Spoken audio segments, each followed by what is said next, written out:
Well, there goes the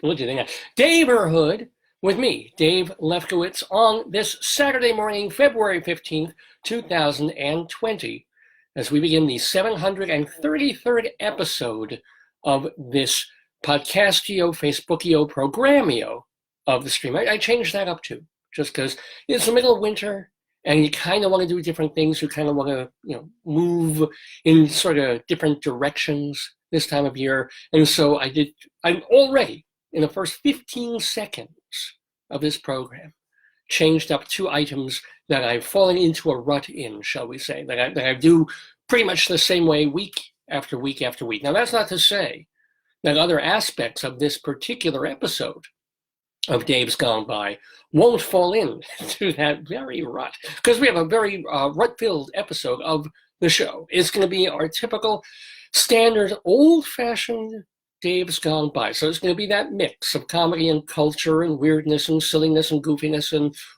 nostalgia and that sort of thing. And by the way, welcome to Fred. See, that's already a rut-like nostalgic moment, because I see somebody pop up and they're watching. Hello. And I want to greet them. And this is a person who's been in the Daverhood, friends of ours from Colorado. And always great to see him tuning in, and all the folks who are tuning in elsewhere as well. Ooh, this looks wrinklier than I anticipated on camera. Sorry about that. It'll do. Cold, sunny day here on Long Island, from whence Dave's Gone By emerges every Saturday from 9 until noon or thereabouts Eastern time with me, Dave Lefkowitz. And so, yeah, it's going to be, well, you know what, I'll tell you about the show after I play our intro music. Lupton.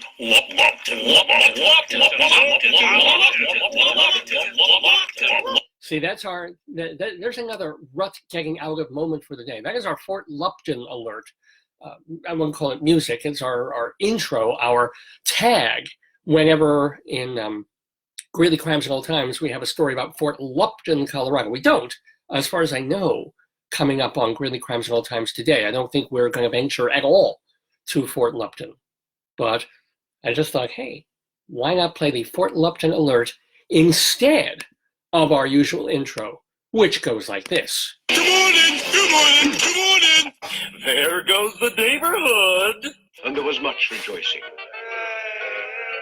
Didn't your meds kick in yet? We got David Lefkowitz here. He's a Long Island arts guy. He's got his own radio show. I want you all to really enjoy a wonderful program done by a fine artist. A glorious thing of unparalleled beauty. Dave's Gone By. Dave is one of my very favorite broadcasters, so keep on listening to Mr. Dave.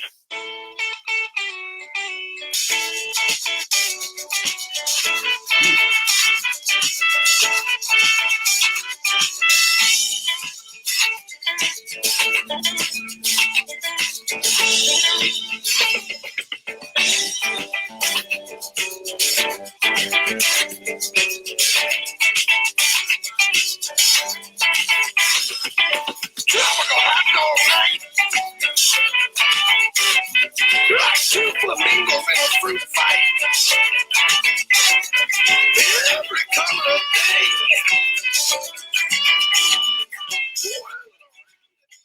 Well, as we have discussed, perhaps in depth, there goes the Daverhood on Dave's Gone By. Actually, it wasn't in depth. It was a very short one. It was a very quick one.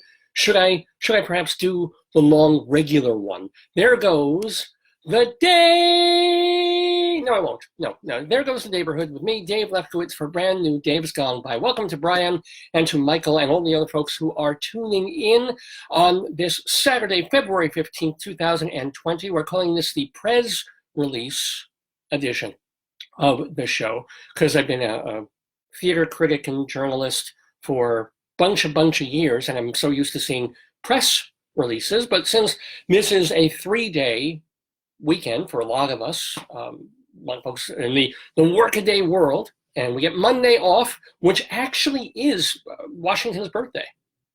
This is kind of neat. I'm not going to go at length into this stuff, which I've talked about, my gosh, since the very beginning of the show, of taking a day that honors an actual person when they were born and kind of going, it's not so important, the real day, the time they were born. We'll just make it a day within a week or two or three. And then poor Washington, they start lumping him together, not just with Lincoln, because they've had two separate birthdays, and good for them, and deservedly for both of them. You know, it wouldn't be terrible if a couple of other FDR could have had a day, perhaps.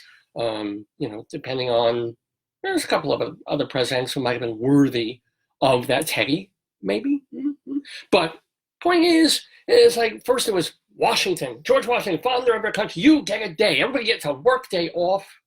And Abraham Lincoln, well, gosh, man, not only did he do the Emancipation Proclamation, but he stood firm in trying to unite the country instead of letting it break off into Confederate states. And you know, through a war, he held the country together, and of course his side won the war.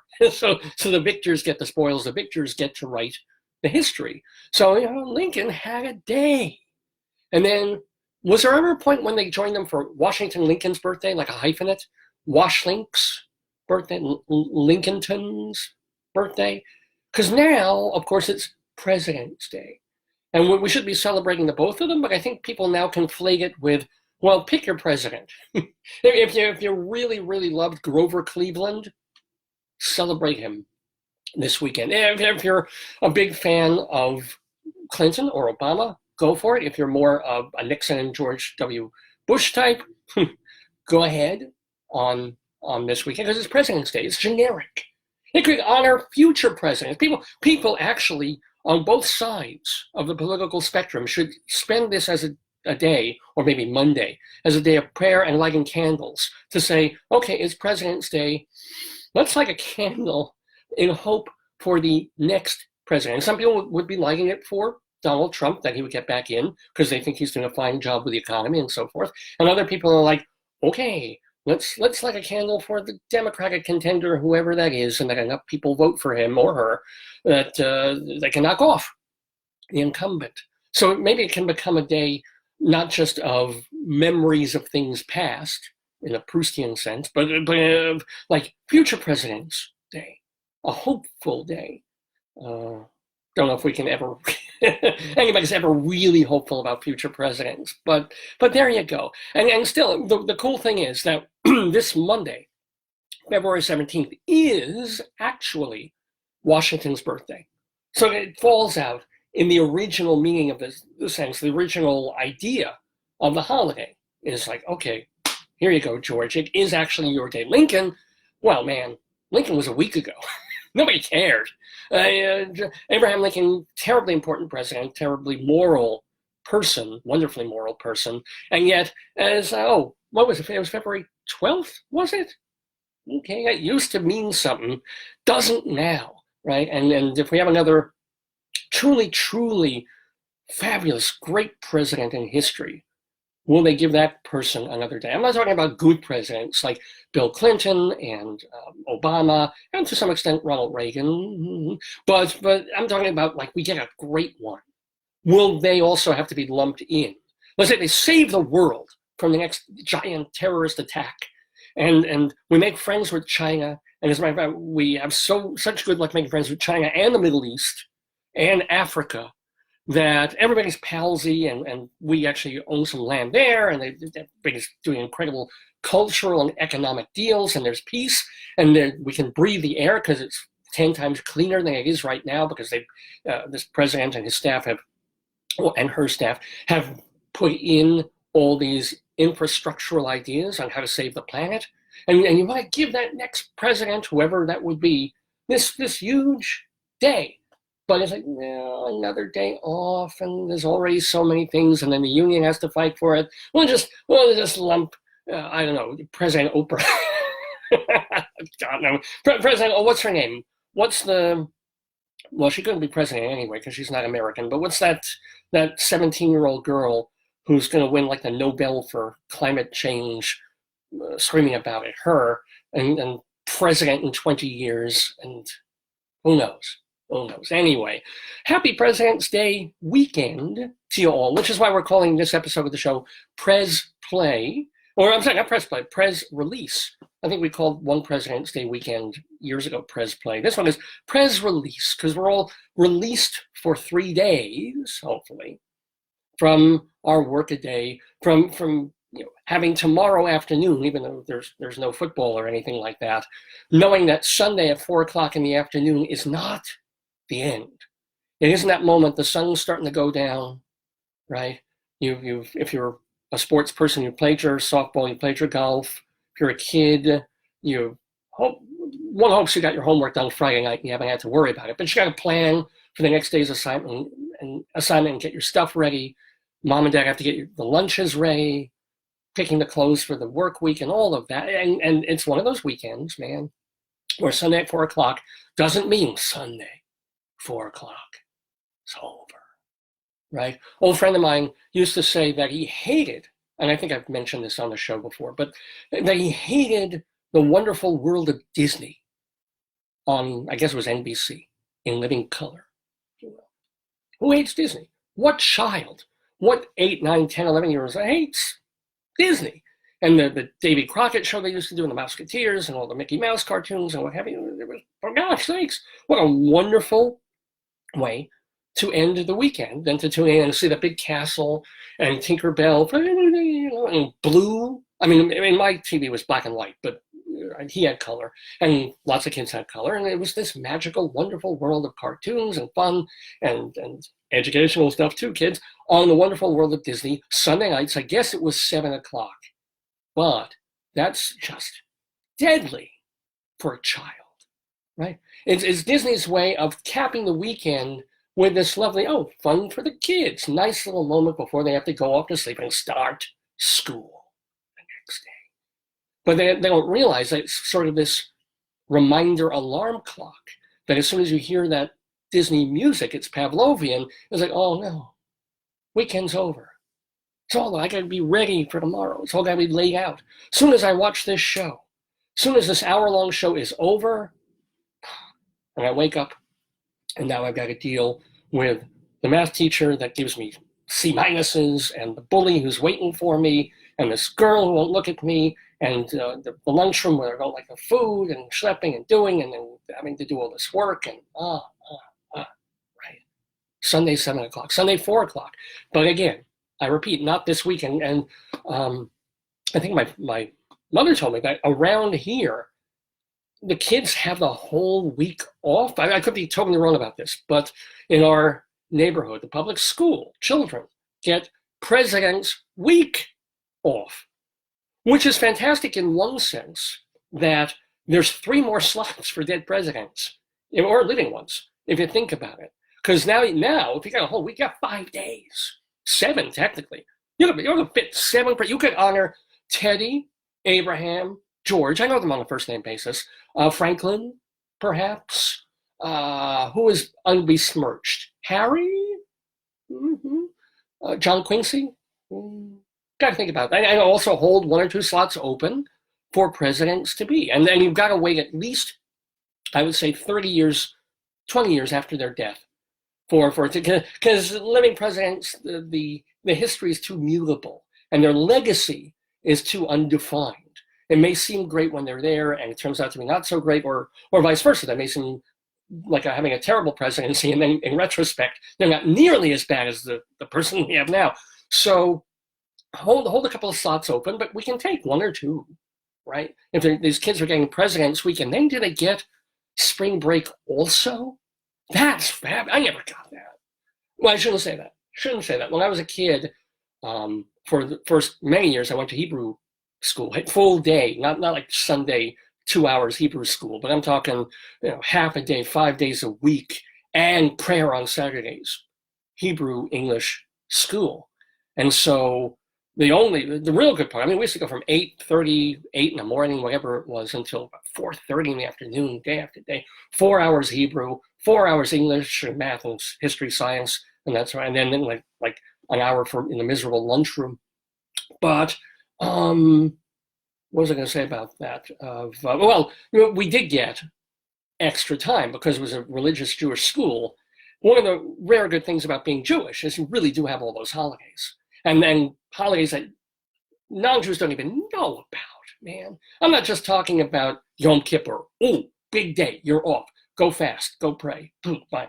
Rosh Hashanah, New Year, you know that. Jewish New Year, actually 2 days in America. Somebody in a union came up with a 2-day rule for, because you've ever heard this explained, and I apologize to all the Jews who are watching, including, oh my God, pianist Sarah and John, who's speaking of musical theater, and Suzanne and Reggie and Denise. You know, this whole 2-day thing of why the major Jewish holidays are 2 days in America when they're really only 1 day over there, is that because the time difference is so great between America and Israel, it overlaps. So we want to make sure that the holiday falls on both days when it's really happening all the way over there under the lunar calendar. Right?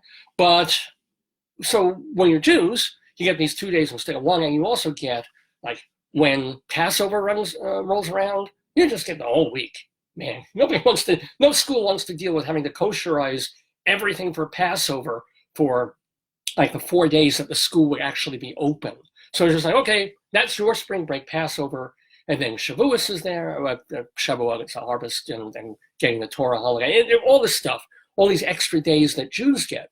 But now it's this secular thing of President's Week, and then spring break week, which should, in our neighborhood, fall during Passover. I'm not sure if it actually does, it's just whenever it is in March. And then kids get out. I guess one different thing from where I was teaching at school or university in Colorado is we finish up the semester pretty quick. 16 weeks or 16 plus 1 for the holidays, and then a week of finals, and boom, you're gone. And by middle of May, you're done with the semester until late August. Okay, I think kids here have to go into early June physically to school before they're done. I'm not 100% sure about that, but I think that is the trade-off that they get. Why am I talking about? I said I wasn't going to talk about this, and this is exactly what I'm talking about, because it's President's Week, and we're calling this PRES release, because we're all released just a little bit from the burdens that hold us down day after day, work-wise and just emotionally when we get that beloved 3-day weekend. Even if you don't have a 3-day, I have coworkers where I am and where we work. It's actually open to the public on Saturdays and Sundays, right? Unless it's a physical holiday on those days. Those days are open. I've got colleagues who are working today and even working tomorrow. And so for them, it's like, okay, but we all get Monday. It's still the day. We all still get that 1 day. So even for people who have to work today or tomorrow, they still get a little bit of that feeling of a long-ish weekend, which is kind of nice. So I'm happy that you're beginning your weekend with me. I hope you had good Valentine's days. I want to give a shout out to my wife, Joyce, who is probably not going to be with us on the show today, just busy with a lot of stuff. But what else? Do we want to talk about presidents? Do we want to talk about politics? I ranted a week or two ago. I don't think I had time last week, but I ranted about the whole Democrats imploding thing, which has been going on. And, I'm not going to get into that. I do want to mention, that this is the way the news is. This is the way the world works. A week after we're trying to find nice things to say about Rush Limbaugh, because he's mentioned that he's been diagnosed with stage 4 lung cancer, I believe, and gotta give him props, just like Don Imus, right? Whatever you think of Don Imus and some of the things that he believed and said, he was an important radio person. Rush Limbaugh, also an important and very entertaining radio person, but he represents conservative values that are to my right, and certainly far to the right of a lot of people who watch this program, and has said certain things, and is a firebrand. If nobody's kind of paying attention to you for a long time, except your core fan base, even if that fan base is in the middle, is in the millions, sometimes you just got to say stuff that'll get the ear of the press and put your name back in the tweets and the Instagrams and the Facebooks again. Even if it makes a bunch of people hate you, suddenly you're back in the news again. You're back on streams and feeds. And then people say, can you believe you said that? right? So Limbaugh, a week after we could praise him and say, oh, nobody should have to go through lung cancer. Wouldn't it be great if it could be cured? It's a shame. And he certainly was a radio force. And after, I guess, Howard Stern, maybe the most important talk radio person of our time, maybe going back to Bob Grant and other people.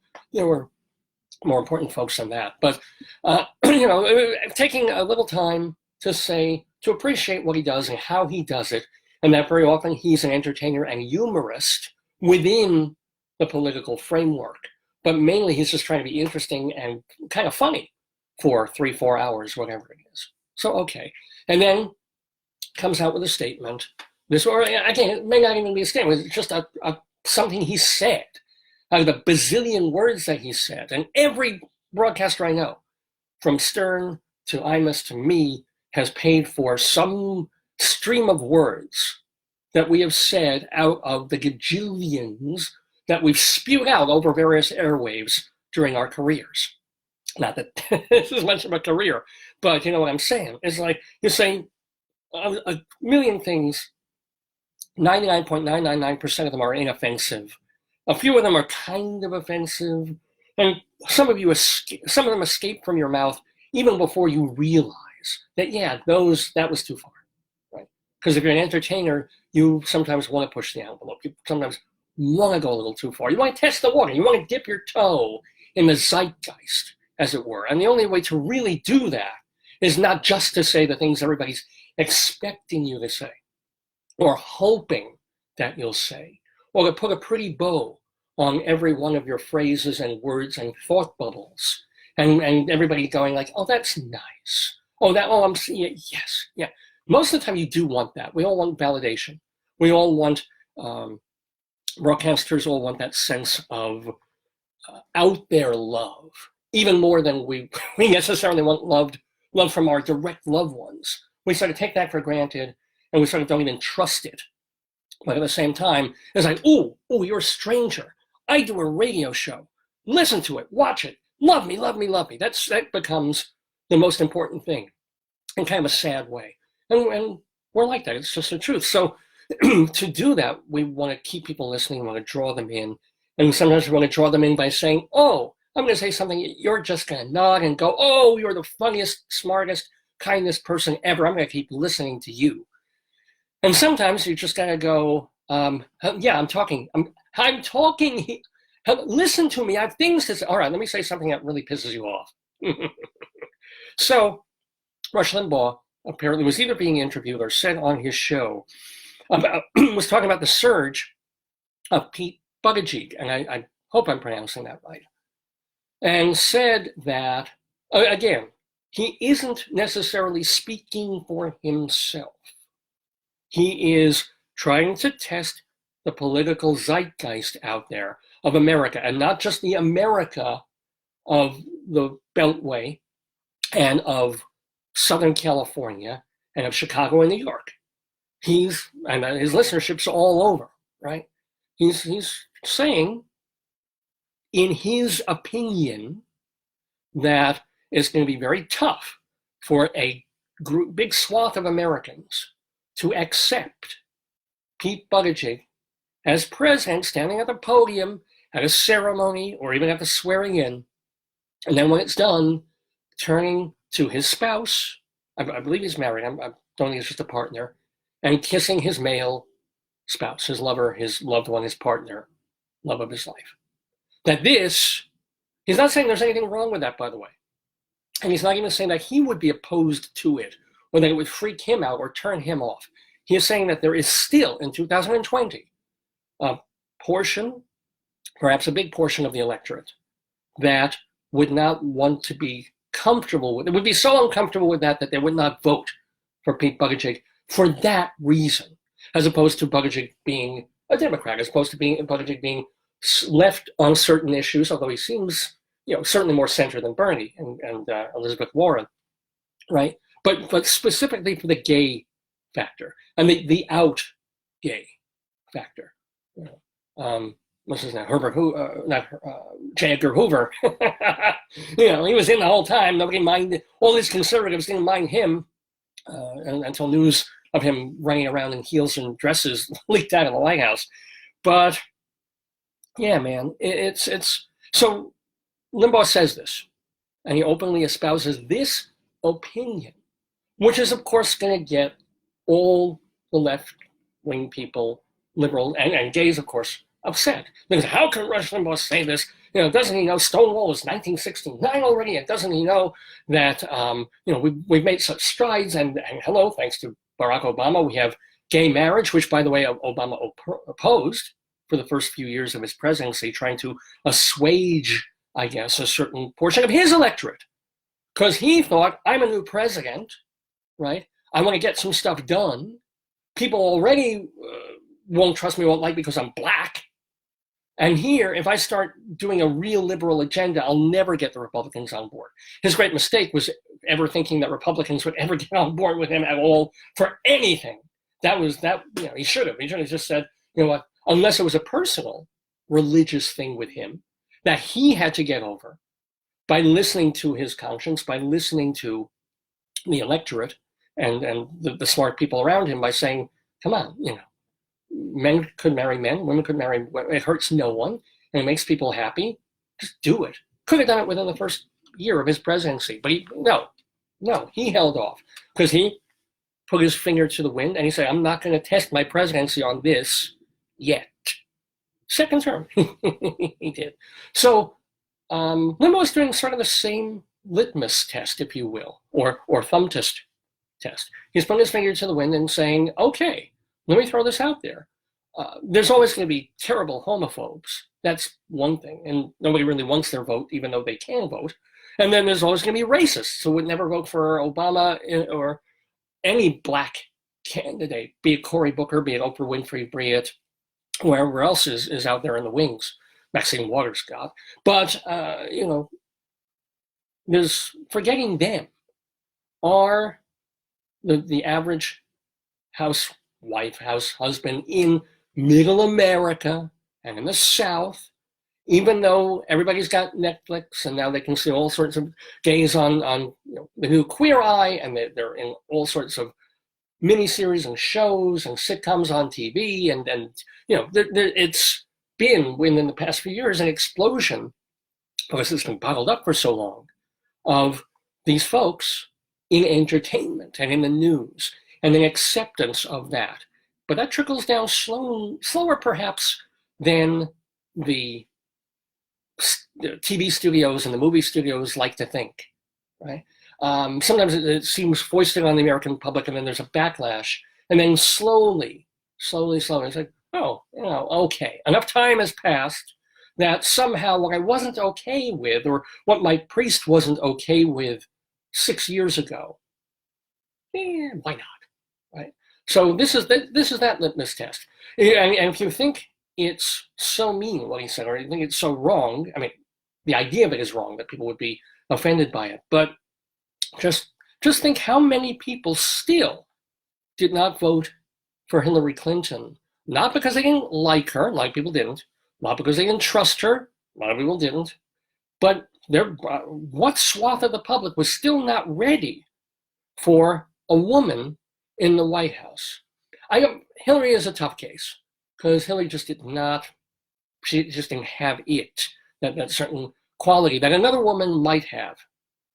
But she lost. What did she lose? She won the popular vote, what was it, by 2 million voters? And yet in certain states, the way they were gerrymandered and such, couldn't get them going. Was one of the deciding factors that, no, I like my presidents male. They've been male for 200 and something years, and we've had all sorts of problems, but the country endures. And we currently have, we had a male in the White House, we want another male. I don't know. I'm not sure. I think certainly that particular election may not have been the testing point. It certainly wasn't the tipping point for putting a woman in the White House. But I think people are ready for that. May not happen again, though, because Warren might be perceived as too I mean, if people want to vote for Warren, they're going to vote for Bernie, right? And Klobuchar, not sure if she's going to squeak through there. And who else is there at this point, right? Unless if this is the deal. All he has to do now, and he's been playing this brilliantly to the middle, all Michael Bloomberg has to do is do the J. Edgar Hoover thing. If Michael Bloomberg put on a wig, snappy pair of heels, and did, or even the Caitlyn Jenner thing, turned into a woman with his money, his background, his financial savvy, and his savvy in terms of media and promotion, if he went as a woman, I think we'd have our first female president. What we call her Micah Bloomberg, nice Jewish girl, smart Jewish girl for sure, and knows how. That's the one. I probably mentioned this before, but people have been. He's just been so stealthed in this campaign. Multi-millionaire, and he knows how to. He's got the multi-billionaire. He knows to play the waiting game. He let other candidates knock themselves out. And everybody's saying, is he in? Is he out? And the Republicans are making fun. And, well, he's not on the stage. He's not debating. Forget it, right? Nah. Why take early arrows? Why get a poison arrow in, June of 2019 when you can bide your time and not even start swatting at arrows until June of 2020, right? So all the time, the ads, the advertisements again and again, and let's face it, like him or not necessarily like his personality or think he's kind of a cold fish, he ran New York for 12 years and he did a pretty damn good job, right? He's one of the people who can stand toe-to-toe with Donald Trump, more so, in fact, as a financial guru, as someone who really did make more money than Donald Trump ever made, and made it by creating things, by doing the whole Bloomberg News Network and financial network and using money to make money, as opposed to Trump, who came to the fore in real estate, which was really just putting his name on other people's buildings. And when he tried to do certain kinds of, make actual buildings, they were shoddily done, and he bankrupted on them back in the day. Now Trump knows very well how to make money and promote and all that. He's real good at it. But I'm saying, but Bloomberg can point to his fiscal management and extraordinary success as a businessman, and his fiscal management of the biggest, weirdest, most complicated, most diverse city in the universe, New York, right? 12 years. And of course, everybody gets tired of a mayor after the first 6 or 7 or 8 years, but they gave him 12, right? Giuliani was a hero for the first 5 years, and then people got like, oh man, and he's trying to be a nanny state. And Bloomie, same thing. It's like concentrating on, well, if we ban mega giga cups at 7-Eleven of 85 ounces of soda, that will stop people from drinking them and being fat. And no, it's free capitalist society America. If someone wants to sell a 125-gallon bucket of Dr. Pepper at a gas station, it really should be, as long as the bucket doesn't slop all over everything and ruin the gas, should be able to do that. So when things are going well, that's the problem. You concentrate on the little things, perhaps. You concentrate on the little nooks and crannies. But that's the other point, right? Things are going well under Bloomberg's New York. Maybe not so well under de Blasio. Same thing, though, and what the Democrats, I talked about this last week, what the Democrats have to worry about under Donald Trump is everybody's saying on the left side, this has never been worse, and the country is absolutely morally going to hell, and it's a terrible, terrible, worst times ever in America. I'm sorry, I'm no Trump fan. I'm not even a Republican. I'm not a Republican, and I didn't vote for him. Probably won't vote for him this time, probably. But really, really worst times in America? Ask Grandpa about World War II, or Grandma when she was home during World War II. Ask what World War I was like for the soldiers coming. Ask what Vietnam was, what that era was like in the streets and in the college campuses of what was going on in this country, right? 9/11, you remember 9/11? I know, it's 18 years ago. but I remember it. I remember what it felt like, not just on that day, for weeks afterwards. You're telling me this. Do you remember the recession under George W. Bush and the real estate market tanking and the Wall Street tanking and all of that? Remember that.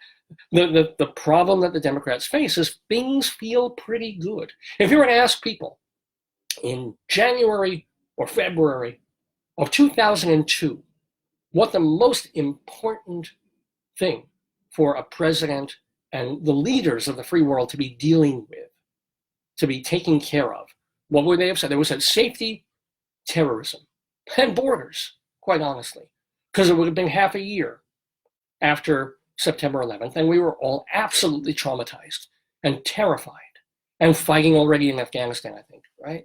So there's and remember the people were afraid to open envelopes in case powder fell out. I mean, remember that because things were terrible. They were terrible times, and then they became terrible economic times to go along with the fear that we were all internalizing and externalizing from September 11th. Now, yes, the Democrats can make a case that Trump's rocket-fueled economy isn't really helping the lower class at all, isn't even helping the middle class. The jobs that we have aren't paying what they used to, they're not paying what they ought to, health insurance is through the roof. But they can poke all sorts of holes into Trump's economic miracle argument. But Trump is still standing on an economic miracle argument, right? And I fully admit that weeks into Trump's presidency, I was calling him out and saying, what an idiot this guy is. He's taking credit for a strong economy when he's just been in for a couple of weeks. All of this was Obama. It's been Obama, turning things around, fixing things, ramping things up slowly so that we get back on an even keel after this country was literally bankrupted by the last guy. So, and Trump comes in a month into office. Look at the numbers. Look at the stock market. Look what I'm doing. I said, what? Your people are still learning how to use the stapler. But 3 years in, you can't make that argument anymore, much to the concern and consternation of the Democrats. They can say, they say the unemployment numbers are so low, 3.whatever%, and there's no unemployment. It's record low unemployment for years and years and years and years. But it's not really true because people have stopped looking for jobs, or these jobs are taken off the markets, or people in half-time, part-time jobs with no benefits. All kind of true. But they were the same economic numbers that Obama was using and Clinton was using and 10 presidents before that. So, if one president gets to use the numbers, so does the next, right? And spin them the way he or she pleases. So, little tough to make that argument. And yeah, that, I got some money in the bank. We had a big sale of something, and we have a little money to put away, and it's sitting there in my bank account, and it's making about 8 cents a month. Why? Because interest rates are in the gutter and have been for a couple of decades, well before Trump, right? But, I'm not, as a middle class person, even with a little bit of money now, just a little, not making anything on it. Wall Street's making tons. Wall Street, the market's 29.3. It will probably hit 30 before Trump is out of office, which is exceptional. And the rich are getting staggeringly richer. But, whether or not you believe in filter down economics, you feel better about a country when the stock market is at 30 than when it's at 8, or when it goes down from 30 to 18, right? Which at some point, I was sure, and I think I talked about this last time, forgive me for revisiting and rehashing, but, and I was also sure that the market would be cyclical, that Trump would be in office for half a year to 9 months. People would realize, he doesn't know anything, he's a con man, and we're due anyway for a typical normal cyclical, I did talk about this last week, downturn. The market needs to have a correction. It's just a normal cycle, and it's overdue, right? It's going to happen. And it's going to happen on his watch, and he'll be blamed, whether or not he's even guilty, he'll be blamed for it. That is what the Democrats have been waiting for 3.5 years for Trump's own policies to take him down, and it's just not happening. As far as Biden, I don't know what even to say about this. I think what's happening with Joe Biden is he's running into the same entitlement problem that Hillary Clinton did. I think people like him to an extent more than Hillary. I think they're a little more worried about him going off half-cocked and saying things the way Trump tweets things that will get him in trouble and scare off Republicans and such. But I think it's also a connection to an old guard, an old regime. We had, as it were, like it or not, regime change 3.5 years ago. Right? We didn't get a Kennedy, we didn't get someone connected to the Clintons, and we didn't get a Bush. Right? We got someone, a true and actual outsider. And that's been horrible for people on the left wing, and it's been pretty excellent for certain levels of the right wing and the conservatives.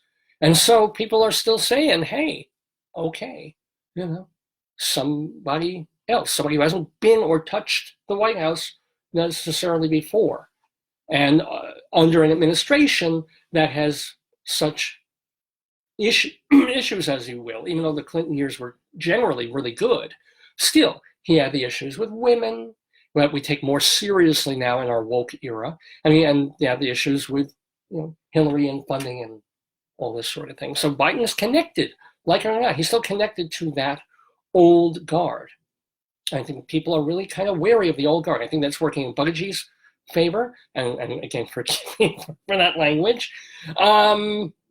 If they go for Sanders, the old guy, I think certainly people are afraid that the right won't vote for him. I mean, I called this. I've been wrong about so many things, but I called this when Trump was initially running and Hillary was building up her thing. And I noticed that the New York Post and other places, other right-wing conservative journals, were beefing up Bernie. They were saying, oh, look how many people turned up for Bernie Sanders' rally.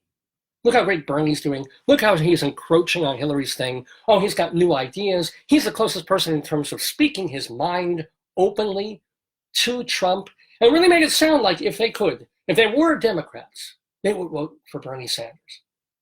And I called them, I knew, and I said it on the air. You probably can go find the video or the tape. And I said, what will happen is, if he actually wins, and just going back again to 2016, if Bernie Sanders wins, these same people will immediately call him communist. As a matter of fact, that won't be if he wins. If he wins the primaries, if he beats Hillary to the ticket, and it's him against Trump, suddenly all these papers that are downplaying the socialism, downplaying the communism, downplaying all of that, who are saying, oh, he's just like Trump, and he's likable, and he's this, and he's fiery, and he wants to get things done, he wants to change America, etc., just the way Trump wants to change America, just from a different angle, of course.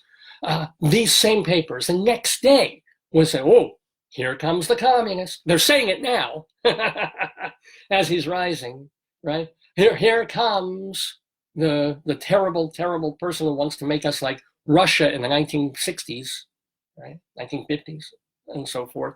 Here he comes. Love how they just, as I said, I did call that one. Am I going to call this election at this point? Nah, not sure, but I'm just, look out for Stealthy Blooming. I know we're all sick of the commercials. If you ever watch any morning television at all, whether it's Good Morning America or News 12 or any of them, it's like 5 minutes of news, 1 minute of Bloomberg commercial, 7 minutes of news, 1 minute of the same Bloomberg commercial. Gotta give it to him.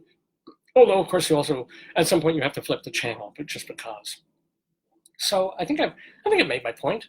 I made various points, and I've wandered a little bit around the point, but I'm still nervous. I'm still kind of worried about this whole election thing, because I'm worried the Democrats won't come up with somebody who would be better than the president that we have, who is bad in a lot of ways, but not in all ways. It's a thought. And if you want to say these are terrible times, go grab an atlas. grab a globe, grab your old diaries, if you have them, or calendar books from a couple of years ago, and see what life was like here in this country in 2002, right? Or 2006 or 7 in the recession. I mean, go ahead. Or get out the old trunk of your late great uncle's war memorabilia, or what he carried home from thousands and thousands of people dying overseas and stuff. Anyway, not wonderful times. There's never wonderful times. And as you can say, what is the old Chinese curse? They say, and I don't mean coronavirus, I mean the old Chinese curse of may you live in interesting times, as opposed to gentle, kind of mellow ones. That's the thing. We've been, the Democrats want to put forward this idea, MSNBC and CNN want to put forward that we're in interesting times. Like every day in the Trump administration is cataclysmic over something that he says, or something dumb that he does, or something that he represents, right? Whereas from the long view, it's been a fairly quiet 3.5 years. And that's what we kind of want as people. If we're not glued to talk radio, if we're not glued, it's being talk, right? If we're not glued to these news talk programs, if we're just getting along day to day, trying to make a living, get a job, keep a job, have a family, send a kid to school. Not easy, of course, none of this. But been times worse than this. And by the way, speaking of times, the time is 9:47 in the morning, Eastern, here in the Daverhood with me. Oh, this is perfect. Look at this. Dave of the Dave's Gone By Facebookio, Podcastio, Programmio of the stream. Live on this Saturday, middle of February. In fact, the middle of a leap year February, so it is quite literally the middle, as was yesterday. February 14th and 15th should be a 2-day day, kind of like the Jewish holidays. Because if it's 29 days in the year, the 14th isn't really half, and the 15th isn't really half, so it's an amorphous middle. And that worries me. Anyway, welcome to Frank and Warhol, of course, and Kristen and David from a high school, and Tom and Francis, and so many folks that we see week in, week out, joining us for Dave's Gone By. I don't think I even told you what's going to be on the rest of this program. We'll have our Colorado Limerick of the Damned, because my wife and I have been living in Colorado for about 9 years, and I got it into my head to start writing these rude limericks about all these different towns and municipalities in Colorado, and do one every single week. We got one for you today. There's actually a place in Colorado called Bent County. If I could lift one eyebrow, I would, but I can't. I don't have that. I just don't have that skill. Anyway, Bent County, Colorado. We will have our yesterday quiz. So Cynthia and Jeff, I haven't seen you yet. I hope you will be tuning in. Sometimes you guys tune in a little bit later, and I apologized last week. We didn't get to our quiz because we had 2 guests last week. Now we have no guests today. So it is sort of from feast to famine, if you will. But yeah, our yesterday quiz is a trivia quiz of events and things that happened on this date in history over the years. So February 15th, what happened in the 1500s, the 1800s, 1700s, all of that in our yesterday quiz. We will also go for our potato news, a lot of potato news for you and for our potato friends. We'll get that up and running in a little bit. And we'll have, I think we'll do story time if we have time. I'm not sure. I may make room for that because we're going to scotch so many things in our previous show. We are going to do Inside Broadway, a look at what's happening on and around in the Broadway theater, including a review of a show I saw about a week ago on Broadway called Grand Horizons, a comedy by Bess Wall, all about marriage, featuring Jane Alexander and, I never remember the guy from Babe hold on. It's Babe the Pig movie, and I know he would hate to be referred to as the guy from Babe the Pig movie, and I do know his name, but I'm not remembering his name at the moment. It's Monty Python's right? No, it's James Cromwell. Doi. Thank you very much. So they star in this story of a dysfunctional family. Is there any other kind? In a failing marriage. Is there any other kind? And so what happens to this old couple when they decide that they want to change things up. And they, I was talking before about a rut and changing things up. What happens when this old couple feel it's really time to change things up? It's a play called Grand Horizons, and it is on Broadway, and I will review it for you in our Inside Broadway segment here on this program. Anyway, and oh gosh, yes, Greeley Crimes and Old Times. This is a segment that is based on stories that appear in what was our hometown newspaper. I mean, it still is over there. We're just not over there. But the Greeley Tribune, a publication that covers Greeley and Weld County, used to be 7 days a week. Now it's every day on the web, but only 4 actual hard copy issues because everything in Greeley, Colorado has no money and is in terrible trouble. So shout out to Mild University. So here's the deal. Greeley Tribune has 2 columns in it that are a lot of fun, believe it or not. And they're newsy-ish. One of them is Cop Log. And these are items that are taken from public record. They're phone calls that come in from Greeley and Weld County, or to Greeley and Weld County Police Dispatch. It's people calling up for help or noticing something untoward that they want the police to look into.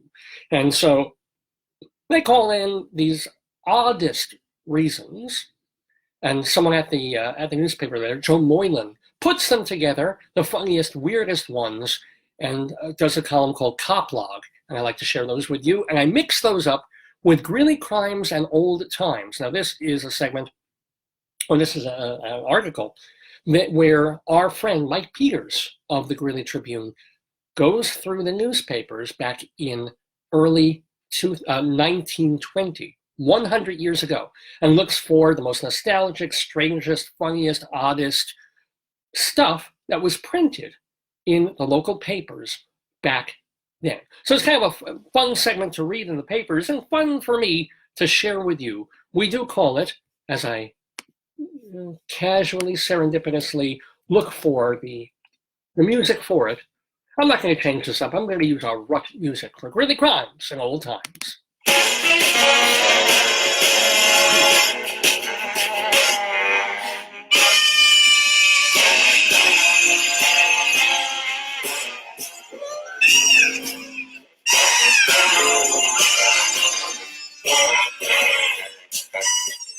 Da da da da, doodly out and dee wee, squiddly doo, squiddly out and dee wee. I've got to find, or here we go, just a few items for this Saturday, February 15th, 2020, and Greeley Crimes and Old Times. Here we go, ready or not.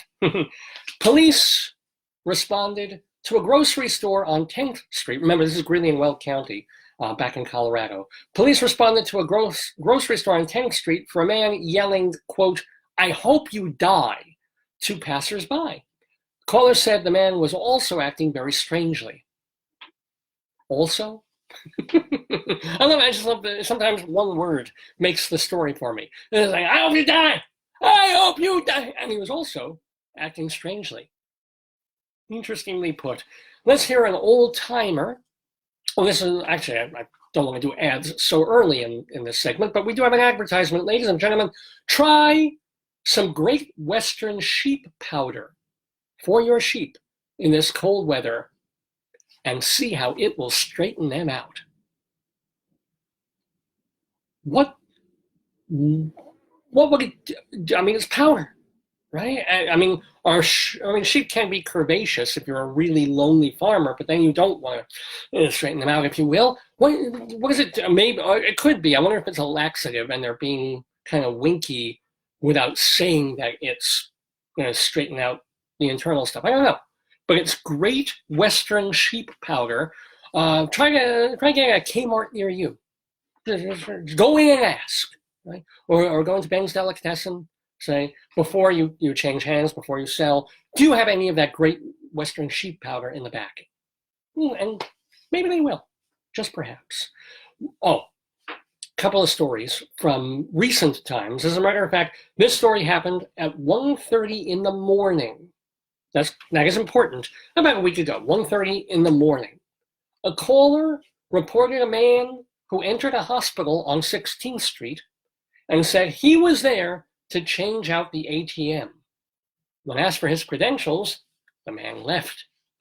Yeah, I mean, if you put on the right uniform and you come in, I don't think anybody's going to really look at you at maybe 8:50 a.m., right, or 2:10 in the afternoon, something like that. Just come in, make believe you know what you're doing. I mean, maybe in a hospital, a little tougher to do that. But still, if you're just kind of sauntering in to a hospital at 1:30 in the morning and you don't have blood coming out of you, and suddenly you're looking over the ATM and you're like Chief Bromden in One Flew Over the Cuckoo's Nest. How do I move this? How do I open this up, take out what's in there? Oh, no, it's okay. I left my credentials at home. It's a late night. No, don't think so. Now, the time was important there. I want to mention the date here because this story is from February 3rd, 2020. Again, this is a recent story from Coplog in the Greeley Tribune. High noon on February 3rd. And it's actually relevant to what we've been talking about. Police responded to a staffing agency on 10th Street for a woman high on meth. Well, if they are hiring for part-time meth addicts, that is really the place to go, because companies don't really want to advertise that they're looking for meth addicts. They want you to go to a staffing place that specializes in people who are whacked out on drugs. And it's more discreet that way. So this woman who's high on meth goes to a staffing agency, and she was trying to tell everyone that she was an FBI agent and that it was President's Day. This is what happens. This has nothing to do with the drugs. This is what happens when you start taking the days that were meant for presidents and turning them into a weekend or a whole week. Nobody knows when the holiday is anymore. And this poor woman cannot convince anyone in in this staffing agency that she was from the FBI, or more importantly, that it was indeed President's Day. Very, very sad story coming from Greeley, Colorado there. Let's do another old timer, shall we? We shall. Because of the overabundance of jackrabbits, farmers have formed rabbit drives to get rid of the pests. I just hate the idea of rabbits being thought of as pests. And I know they are, just like prairie dogs and groundhogs, even though they're so unbelievably cute, are a nightmare to farmers and people who raise horses. But okay. So they're having a rabbit drive because of all these jackrabbits. Groups of hunters form a line across the fields and walk, just killing all the rabbits in their path. Do not leave. This is the newspaper's advice, though. Their caution: do not leave the rabbits to decay in the fields. Skin and cook them, and use the meat for chicken feed. I think I've had rabbit once. I guess a human cookie. If you ever saw the Michael Moore movie Pets or Meat, you got a woman in there who needs it and is using it to eat. But never occurred to me that chicken feed would be rabbit. And I cannot think of anything funny. Oh man, it's tough to think of funny rabbit jokes because I have no hair. That was a tale well told. I know, that wasn't very funny. Okay, just I had to do that. I had to lighten the mood here a little bit. Okay, here we go to our next old time on Greeley Crimes and Old Times. A letter to the editor. While entertaining our club one evening, our hostess asked one member to sing. Without thinking, I blurted out, "Oh, we came here to have a good time. Let's play cards." The silence that followed and the look the singer gave me created the most embarrassing moment of my life. Well, yeah. Oh, yeah, I have done things exactly like that without even thinking.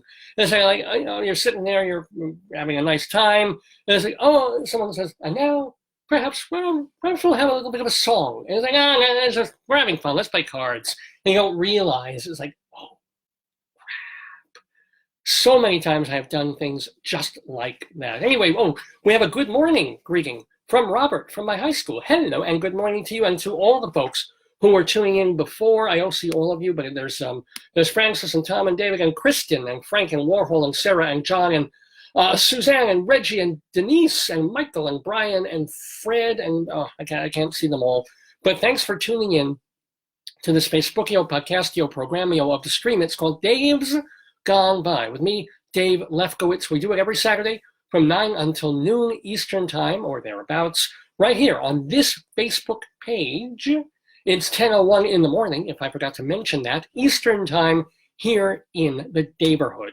Remember, you can find out more about Dave's Gone by going to my website, davesgoneby.com, DAVESGONEBY, davesgoneby.com. You can also email me.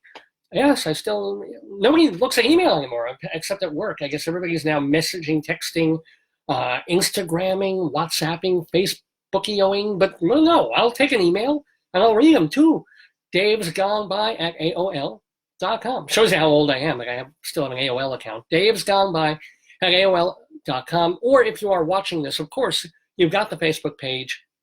Feel free, as Robert just did, to message me right here. Or if you don't want to message me during the show, feel free to leave me, post something to me, message me during the week. And I do also have a Twitter feed, Radio Dave 2. Radio Dave, the number 2. And I try not to overburden people. If you know me, if you know this show, you know I'm not posting like 20 things a day. Maybe I should. Maybe I get a lot more viewers and a lot more fame if I were one of these people who lived on social media and posting every funny meme that came along, every funny picture of a guy going, woohoo, when something nice happens to somebody. I mean, I just don't have the time or the energy for that sort of thing. So I might post 2 or 3 times a week at most. I don't Twitter or tweet as nearly as much as I guess I should. And even Twitter's falling by the wayside to Instagram that I don't even touch. I'm out of touch, I realize that. But I'm still trying to do this show here on Facebook for all of you. The best way to grow the Daverhood, to get more Daverhoodlums watching the program, is by just telling people, by friending and messaging and emailing your friends and telling them, hey, every Saturday morning on this Facebook page, you can watch this show. It's open to the public. You don't have to friend me or even like me and follow me to watch and tune in, although it's helpful if you're a friend, I see you. But, I mean, I don't physically see, I'm not watching you in your underwear having breakfast. I'm saying I can sometimes see the name as they come down. But actually, it would be more interactive. I could see what you're having for breakfast. But here's the deal. It's just tell them about the show. Or tell them if they're busy on Saturday mornings. Like, I get this so much that, oh, no, I work Saturdays. Oh, on Saturdays I'm out the door, I'm shopping, I'm doing this. Remember that the archives stay on Facebook, presumably in perpetuity. You just keep scrolling down. And they're also at the website, davesgoneby.com. And we've been posting them on archive.org the last year or so of programs. And we've been posting the audio as podcasts on castbox.fm. Oh, and we even have a whole raft of our shows on YouTube. I mean, we're everywhere you want to find us, even if you're not a Facebook person. Even if you know people who are afraid of Facebook, they don't want their personal information compromised, etc. And so forth. There's bunches of ways to hear and enjoy this program or to get in touch with yours truly, Dave Lefkowitz, who is finishing up our Greeley Crimes, an old-time segment for this Saturday, February 15th, 2020. Okay, we got one more old and one more new. Police, this is new, responded to a cat stuck in a car engine on 2nd Street. The cat did not want to come out of the car. No, I get all of that. The only part of the thing that freaks me out is engine. It's this idea of, wait, there's a cat not stuck under the hood. It's the terminology that freaks me out. It's like under the engine of presumably a cold car, one hopes. I don't know. It just struck me as odd. perhaps not hilarious, but worth sharing. And then finally, on Greeley Crimes and Old Times today, our final old-time General J.J. Pershing, one of the most famous military men, will come through Greeley this week on his way from Denver to Cheyenne. Well, very exciting, right? He won't stop in Greeley and will probably not even know that Greeley is on the map. From the Greeley Tribune magazine, the more things change, oh, there we go, the more things remain the same. Really important guy coming through, and sort of like, oh, look, I think that's him in the train compartment. Wave! Wait, General Pershing! Yay, thanks for fighting for, oh, he's gone. No, that wasn't even, I thought it was his hat. that is his big visit to Greeley. To be fair, Greeley did have Clarence Darrow coming through and doing lectures and law stuff there. So that is one of their claims to fame over back in the day. It was a big thing for Clarence Darrow, but I guess not for General John J. Pershing. And that, my friends, is Greeley Crimes and Old Times for this Saturday, February 15th, 2020. I'm Dave Lefkowitz. We have more show for you. We've got our Colorado Limerick of the Damned coming up. We have our Today, Yesterday quiz coming up. I still don't think that Jeff and Cynthia are here. So I'm going to hold off on that for a bit. And we've got, maybe we'll do Greeley Crimes, Greeley Crimes all the time. Maybe we'll do our Inside Broadway segment and save Potato News, because Potato is kind of busy sleeping at the moment. So we're going to hold off on Potato News for just a while. I promise it's coming. And instead, let's talk about the theater, because I've been a theater critic and journalist. And as soon as I said we're going to start doing theater stuff, we lost one viewer. Because I sometimes get a count of people who are physically watching the show as opposed to just listening, although I don't think it's an accurate counter. But as soon as I say, oh, now let's do the Broadway segment, I was like, oh, yeah. Someone was like, I got something better to do. Then there's got to be like a soccer game on one of the Spanish channels. There we go. Okay. That's Mexico, Guatemala club is playing the Argentinian SARS club or something. There we go. Don't need to hear about Broadway, but you do, because you're cultural people and you love the theater and you realize it's just as important as the movies and important as music. And it's good to talk about. It's the cultural barometer, a line that's come up again and again so far on this episode of the show.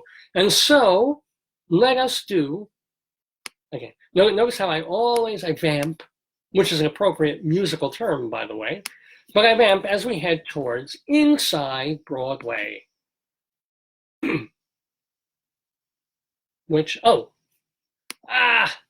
First true technical error of the morning. Inside Broadway.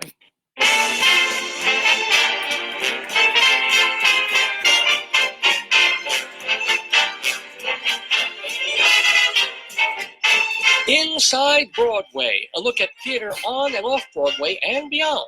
Brought to you by Total Theater and Performing Arts Insider. Curtain going up.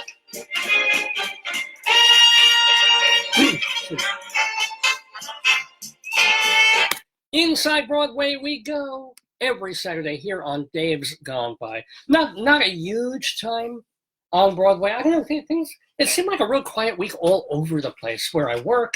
There wasn't a lot of Broadway news going on. There wasn't a lot of post-impeachment big news this week. There was just kind of stuff. We should have more weeks like that. They're kind of nice. But I do have some Broadway news to report and a Broadway review to do for you on this episode of Dave's Gone By, this iteration of Inside Broadway. Well, there is a strong, almost confirmed rumor, but still a rumor, that Nathan Lane is coming back to Broadway in the months ahead, probably spring of 2021. What is he going to be doing? Nathan Lane, one of our most precious comic actors, although he isn't always in a comedy. He was in Angels in America, and there were sad, dark parts of Love, Valor, Compassion. I think he's done one or two other. I saw him do Butley, which is kind of a comedy, in Boston years ago. So he has it in him to do serious drama, even bordering on tragedy. So why not have Nathan Lane take on maybe the monster of all American theater male roles? I am, of course, talking about Willy Loman in Death of a Salesman. Yeah, right. I mean, that should be a seismic feeling, and yet I'm not so sure. And it is Willy Loman, Death of a Salesman. He's going to be playing Willy. He's going to be playing this middle-aged to older, like dark side of middle-age sales guy. Life is getting tougher for him. He's got issues with his family. He's got other, side issues that he's dealing with, but he's still trying to get by on a shoe shine and a smile in an America that is turning away from people like him and people of his age. It is one of the absolute greatest plays ever written, one of the great American plays, if not the greatest. So Nathan Lane, but who plays Linda, which is not just sort of a secondary tiny role if it's played right. Who's going to be opposite Nathan Lane as Linda Loman? Well, she's turned into Broadway royalty at this point. I'm talking about Laurie Metcalf. God bless her. No, she makes enough money from Roseanne and the new Connors iteration that she can do and does as much theater as she pleases. So every year she's back on Broadway. And of course, she's damn fine actress. So it's going to be Nathan Lane's Willy Loman and Laurie Metcalf's Linda Loman together, rumored, strong rumor, on Broadway in a production directed by another person who turns up on Broadway at least once a year, sometimes 2 or 3 times, director Joe Mantello. And who's producing this mega star, kind of big wattage production? Scott Rudin, that's who. So if he wants it to happen, it's going to happen. Let's see.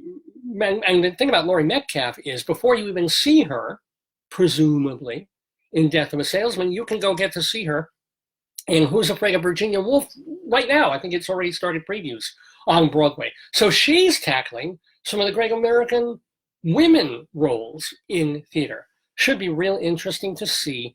And this is the scuttlebutt inside Broadway. Now, you can also see another great imperious American actress playing a role that is not really imperious at all, which is kind of neat. Jane Alexander. She is now on Broadway in the comedy drama, but mostly comedy, Grand Horizons. Let me hold that up a little closer to the thing. Sorry about the smoochy cover. Grand Horizons. You can also see her co-star James Cromwell. This is a show that is being produced by Second Stage Theater. Now, Second Stage is another one of those institutional theaters, God bless them, that made the move after years and years from just doing off-Broadway work to getting a Broadway home of their own. Roundabout, I think, did it first, and then the Manhattan Theater Club did it, and now Second Stage has stepped into the ring as well. Whether it'll happen at some point with Vineyard or New York Theater Workshop, who knows? But for now, Second Stage, they've got what they call the Hayes Theater. I don't know why. Oh, they still call it the Helen Hayes Theater. Good. I see so many people refer to it as the Hayes. It's the friggin' Helen Hayes Theater that Second Stage has taken control of. And they're doing this comedy by a writer named Bess Wohl, W-O-H-L. Here's the deal. Here's the you see, and it's a classic depiction of marriage here, a very, very long-term marriage with people who are past middle age. These are people who are in their still healthy, right? They're still okay, still mentally there, but in getting towards that realm where they really have to worry about the last 10 to 20 years of their lives, which they're spending together, aren't they? In this little retirement community with their nice little, well-appointed, simple home that they've got. Okay, and we sit them at the breakfast table, and they don't. When she pours the tea, he pours the coffee. This little thing for him. He's reading the paper and so forth, and it's all mechanized almost. They do things almost at the same time, like they've been doing this the same way for 40 years, and they don't say a word to each other because they have nothing to say to each other. And that's kind of the point, right? And we watched this for about 3, and it's funny. It's sad funny, but it's funny, and we recognize this as what happens when two people are together so long. What do they have to say to each other? And they're in this rut. They're in this routine. And then I'm not giving anything away. It's just right at the beginning of the play. But it hinges on all of this. The Jane Alexander character, which I should name, is named Nancy, and her husband is Bill. So Nancy, just in a very point of fact, matter-of-fact, blasé way, drops a bombshell and says, I want a divorce. Seismic explosion, right? And being a male, and probably a passive-aggressive one at that, he kind of looks at her after a minute and says, okay. First end scene, right? That's it. She wants it. She has decided. She has lived long enough. And she realizes she has only limited time left to be her own person, to have a whole different life, and to have a different idea of what life is and marriage is, and what awaits her in these last years of her life, and him too. And so, yeah, to all intents and purposes, it's kind of a done deal, right? She's gonna pack up and go and make sure he's set up and he's okay, and he's gonna stay. And he doesn't want things to change. He's not thrilled with it. He's upset with it, but he's also not going to, he's not the type who's gonna get on his knees and beg for her to come back and not to leave and have big emotional whatever, because the emotion has gone out of them many, many years ago. They've raised kids, and here hinges the rest of the play. Now the grown kids come to visit, and they get the news. And this has been done in shows before, and this is theater stuff before. And in fact, this reminds me a lot, in some ways, of the Nikki Silver play, The Lions. Very funny play that was done a few years ago on Broadway with our friend of the Daverhood, Linda Lavin, playing a woman who is getting over her husband's death. I mean, he dies in a hospital, and she gets over it super quick, and this really messes up the kids. So here's this deal of the kids coming over. They can't believe it. How can they possibly do this to them? And the parents have a very, very true line. Is kids don't ever really care if the parents are happy. That's the thing. They just want to make sure that they're okay.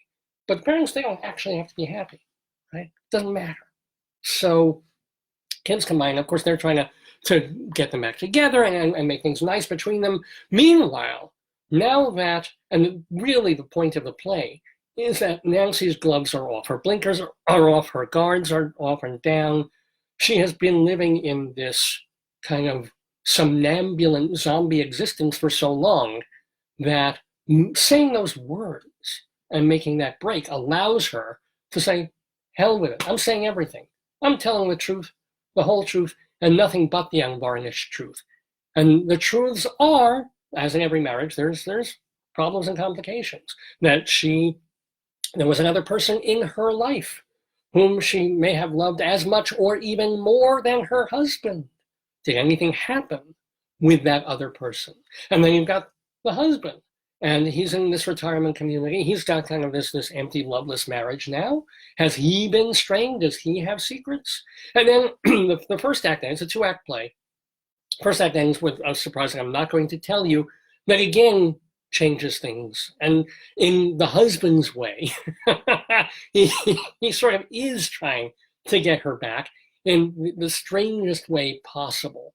Anyway, there's the basic story of Grand Horizons. As I said, you've kind of heard and seen this predicament and this kind of play before, and these issues dealt with before. It's not as if theater and movies and TVs have not dealt with dysfunctional marriages of couples of every stripe, right? And so this is another one, and this one, it's what we would have called, and we would still call, a boulevard comedy if it didn't have some new wrinkles to it of the more modern age that we expect. So one of the children is gay, openly, outwardly gay, never felt accepted by the parents, and he's been staying at their house, but he brings home a guy that he's met, and so they have a scene that's quite physical, and it doesn't get X-rated like the slave play earlier this year, but it is pretty overt and out there. And the stuff that the Nancy character is saying, the Jane Alexander character, is that she is now, with her verbiage unfettered, her thoughts unfettered, and everything open, she is going to say what's on her mind, including talking about, very directly, about sex, and about vibrators, and about what she does have with her husband, what she doesn't have with her husband, what she might have had with this other guy, and it's scandalizing the children, and it makes the Broadway audience go, ooh, they're talking about this, they're talking about that. I mean, it's basically an update of the old Woody Allen moment in Annie Hall, where, if you remember this, he's interviewing people. It was either Annie Hall or Manhattan, where he's interviewing couples on the street. He's like, well, what keeps your marriage fresh, and what keeps your love alive, as it were?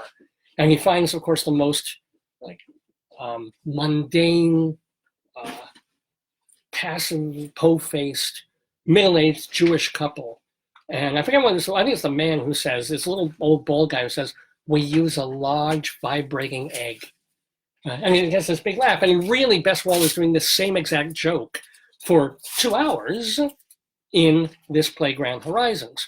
But Wall is a clever writer. Most of it, since it's a comedy, not every moment is quite believable, but the situation is real.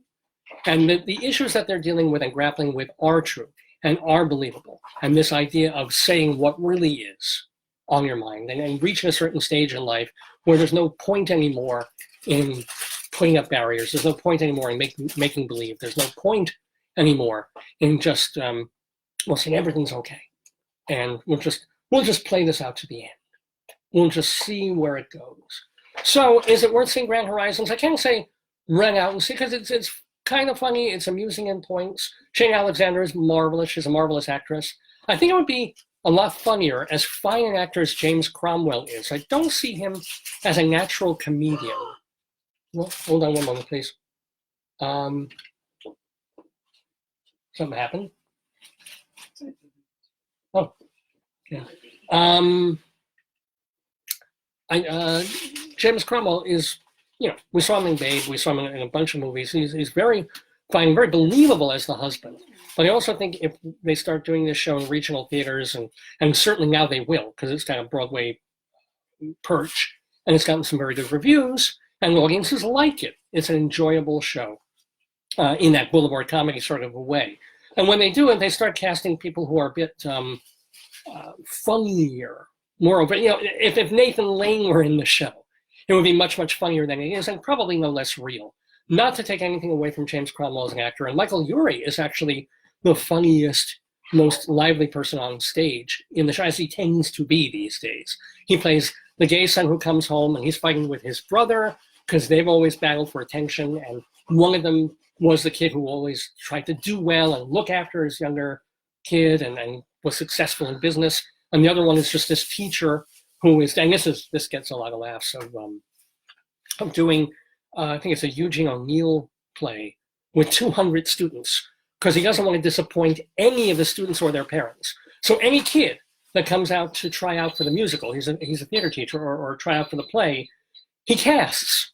And then he just keeps shifting who's playing the role at any one given time. And then there's actually quite a lot of laughs when they talk about that. But anyway, it's Grand Horizons on Broadway at the Helen Hayes Theater. I give it a strong 3 stars, maybe 3 1/4. Because it's an enjoyable time. It does bring up some good issues. And Jane Alexander, what can I say? She is just skilled, absolutely a treasure, and worth seeing.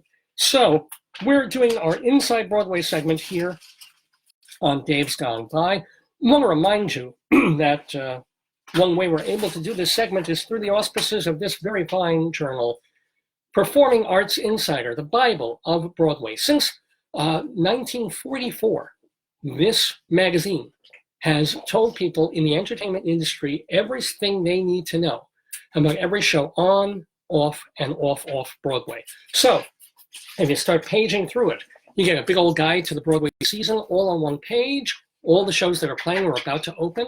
You also have a guide to all the press agents, that's on the next page actually, who are handling the shows.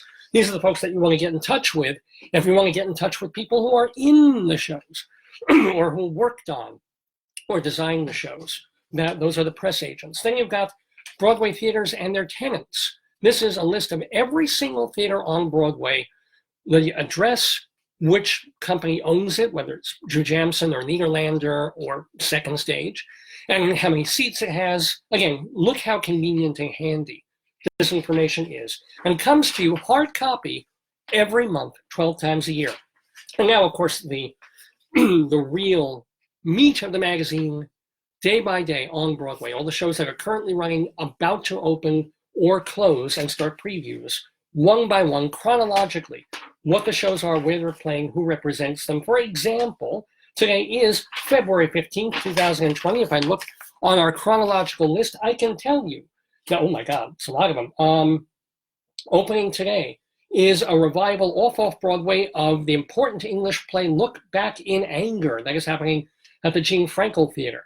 A show called Mystery Max and Missing is being done at the 14th Street Y. I think that's Children's Theater. And then you have a couple of shows closing today. Brecht, Call and Respond. Oh, the play Doctors Jane and Alexander by our friend of the Daverhood, Edward Einhorn. That is closing today, so you have just one last chance to see it.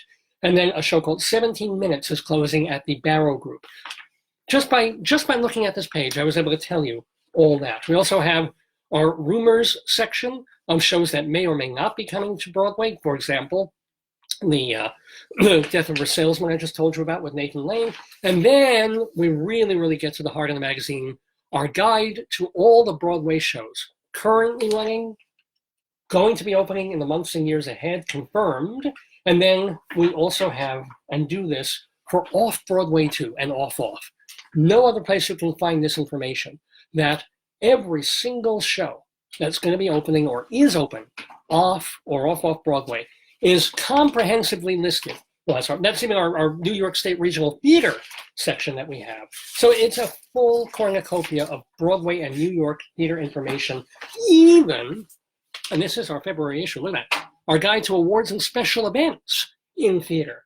So, there were a bunch of things that happened on February 3rd, but we list them. We list who's handling them. We list where they occur and how long they're running. And then, of course, at the end, we've got our index. So you can really skim through. But you can either page through it casually and enjoy the magazine that way, or we've got a table of contents and an index in the back to make it incredibly easy for you to use as a reference, as a research guide.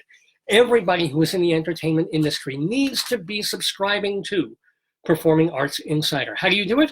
By going to the website, performingartsinsider.com. It will tell you how to get 12 monthly issues in the mail. If you want to save a little bit of money and save some trees, you can also get a PDF copy once a month. So we'll send you the issue in PDF format. Or if you just want to try it out, you want a single issue, the information on how to get it is there too. It's all at performingartsinsider.com. It is the Bible of Broadway. Well, we're speaking of Broadway and inside Broadway on this edition of the Dave's Gone By Facebookio Podcastio Programmio of the stream. We have a little bit more of Broadway news to get through for you on this Saturday, February 15th, 2020. Some sad news. Unfortunately, every time we do Inside Broadway, there's sad news to convey as people pass away. And we did lose last Friday, not yesterday, but Friday a week ago, the actor and personality, somebody who was essentially known, who was famous for being famous, even though he did a lot, a fellow named Orson Bean. Although he was actually born Dallas Frederick Burroughs back in 1928, he died at the age of 91, not from what you think a 91-year-old would die from. He was struck by two different cars when he was crossing the street going to the theater in Los Angeles. Well, you know Orson Bean. If you used to watch TV game shows, he was on all the time. He did guest star work in a bunch of TV programs. Bean's father was a founder of the American Civil Liberties Union. His mother committed suicide when he was 16 years old, and he left the house, and I think he was in the Navy for a bit. And then he came out and wanted to find his way in entertainment. And what happened was, if you, according to Wikipedia, how did he come up? How did this guy named Dallas Burroughs, which would actually be a great name if he was a leading man type. He wasn't a bad-looking guy at all, but he needed a comic name. He was trying to do some comic stuff and entertain and MC, and he needed a name. And the pianist at this club was throwing out different names for him to try out, and a couple didn't work. And then the guy just said, well, Orson Bean, and it got a laugh. And he was like, okay, you know what? This is the one. And it stuck, and he stuck with it for his entire career. Although Wikipedia does have the story that he was in a restaurant once, and Orson Welles was eating there. And Orson Welles called Orson Bean over to the table just to say, "You stole my name," and waved him away. Well, not really, Orson. Kinda. Maybe the pianist did. Anyway, Bean, I didn't even realize this, was blacklisted to an extent during the 1950s. He said he was dating this girl. She was really cute. She was going to these communist meetings, and through her, he got linked to communist stuff, and he didn't get some work for a while, but he never really was as put out by other writers and actors who couldn't get any work during the blacklist. He kind of made it through and did okay. On Broadway, he was in Will Success Spoil Rock Hunter with Walter Matthau and Jane Mansfield. They ended up making a movie of that, of course.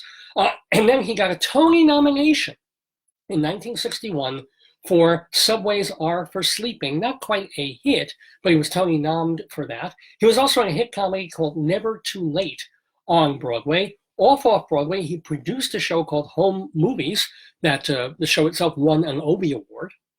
And what else? In 1965, Orson Bean took over the lead role in the Anthony Newley piece, and I think it was Leslie Brickus, slow down the lips. The roar of the grease paint, the smell of the crowd. And then his last Broadway show was all the way back in 1967 when he was in the musical Ilya Darling, which was adapted from the Greek comedy Never on a Sunday. He still did some off-Broadway stuff. As a matter of fact, in 1982, he adapted A Christmas Carol and starred as Scrooge.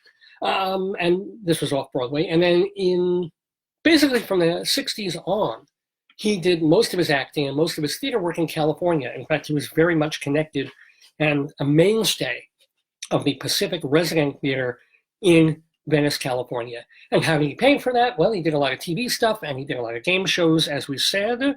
He also, talk about people who were brave and outspoken and with no filters. This is a guy who wrote a book in the early 1970s about how wonderful Wilhelm Reich's orgone box was, about releasing, grabbing this energy from the universe and making it a more happy sexual male.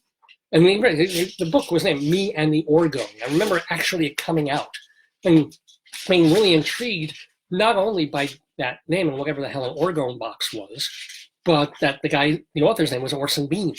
So he did that. He was married 3 times. In fact, his wife, who is still alive, his third wife, is Allie Mills. You might remember her as the mom in The Wonder Years.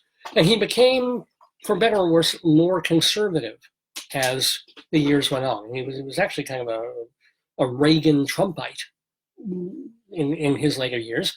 Whether or not, leaving politics aside, okay, he did a lot of work on TV, on Broadway, a bit in the movies. So a big farewell from the Daverhood to Orson Bean, who passed away a week ago at the age of 91.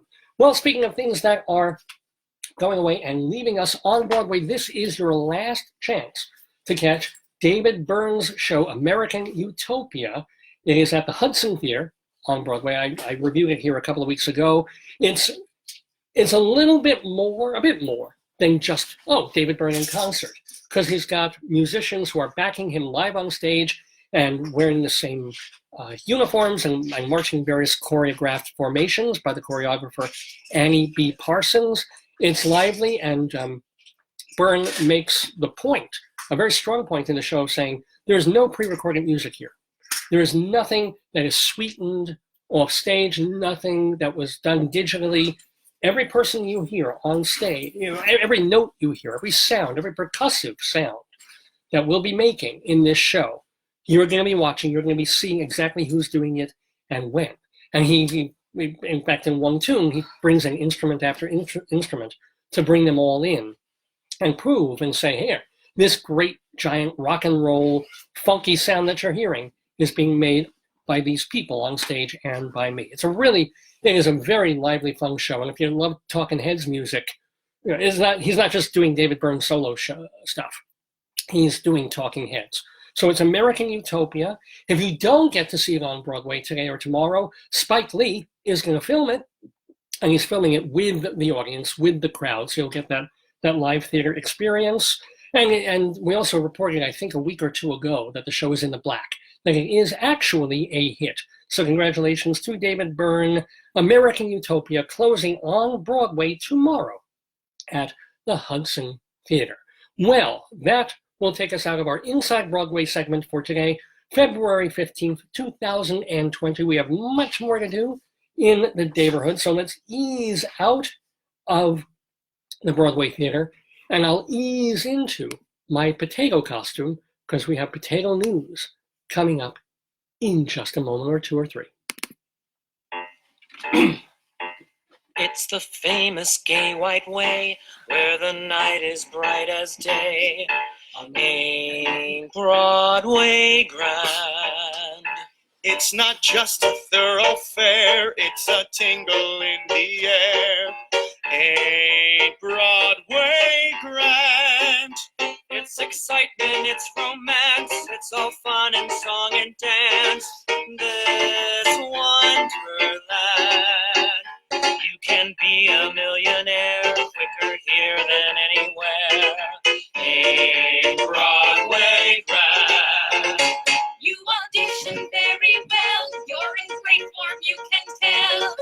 Ain't Broadway grand? As you do your flashing take, we'll call you is all they say. Ain't Broadway. It's kind of hard to make this transition delicately, ladies and gentlemen.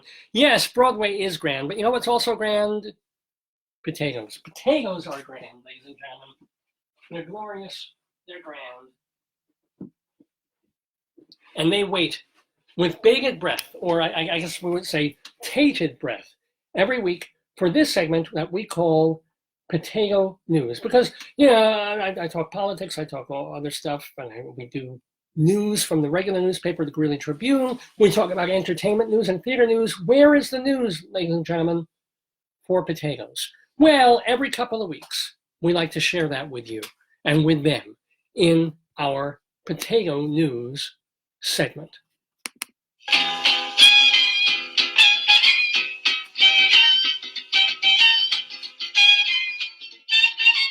You say potato, I say potato.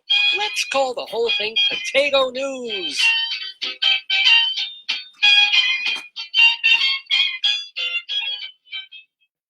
Good morning.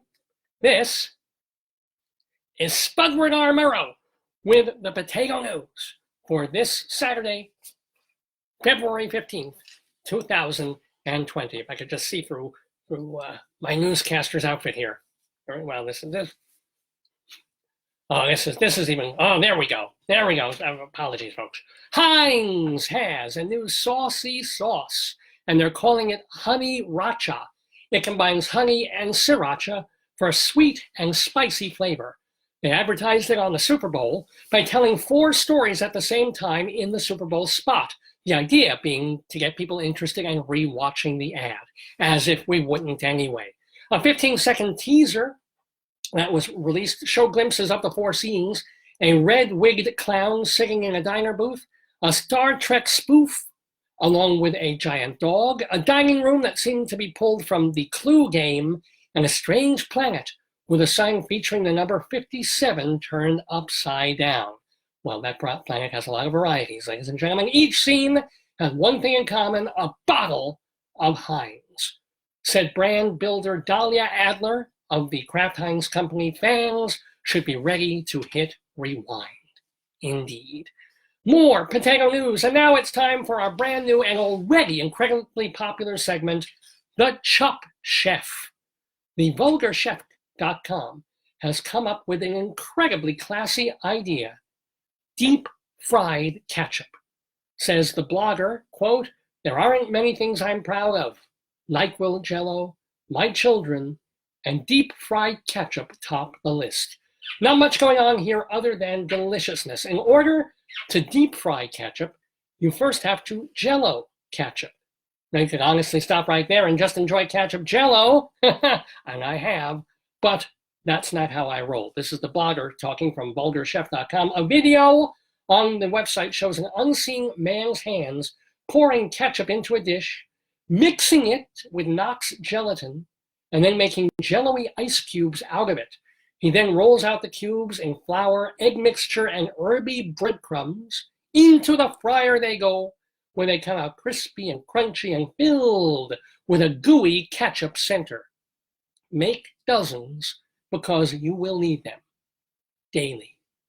Just in time for the end of the Oscars, Heinz Ketchup is now a movie and TV star. Kraft Heinz has now made an IMDb page to give its condiments credit for all their appearances in television shows and movies. Their credits include bit parts in the movies Heat, Groundhog Day, and Betty and June. After about a week, IMDb ended up killing the listing. So Heinz and agency Rethink Toronto turned the idea into a contest. Now they're asking fans to share the ketchup's famous appearances on social media for a chance to win the red stuff for free. Heinz points particularly to the iconic diner scene in When Harry Met Sally, in which Meg Ryan's faked orgasm takes place next to a bottle of ketchup, which is a real orgasm, if you ask me. From thetakeout.com, one of the greatest disappointments of my childhood was the New York City subway system.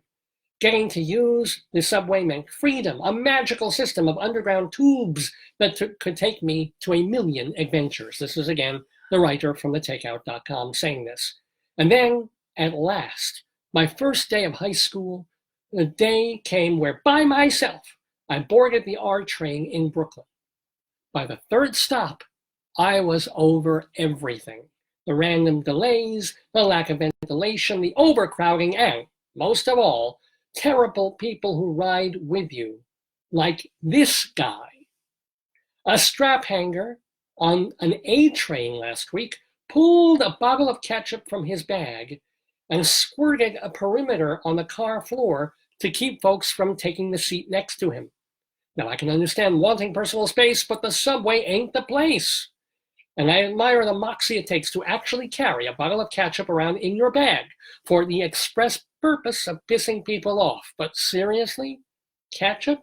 I know it's a divisive condiment.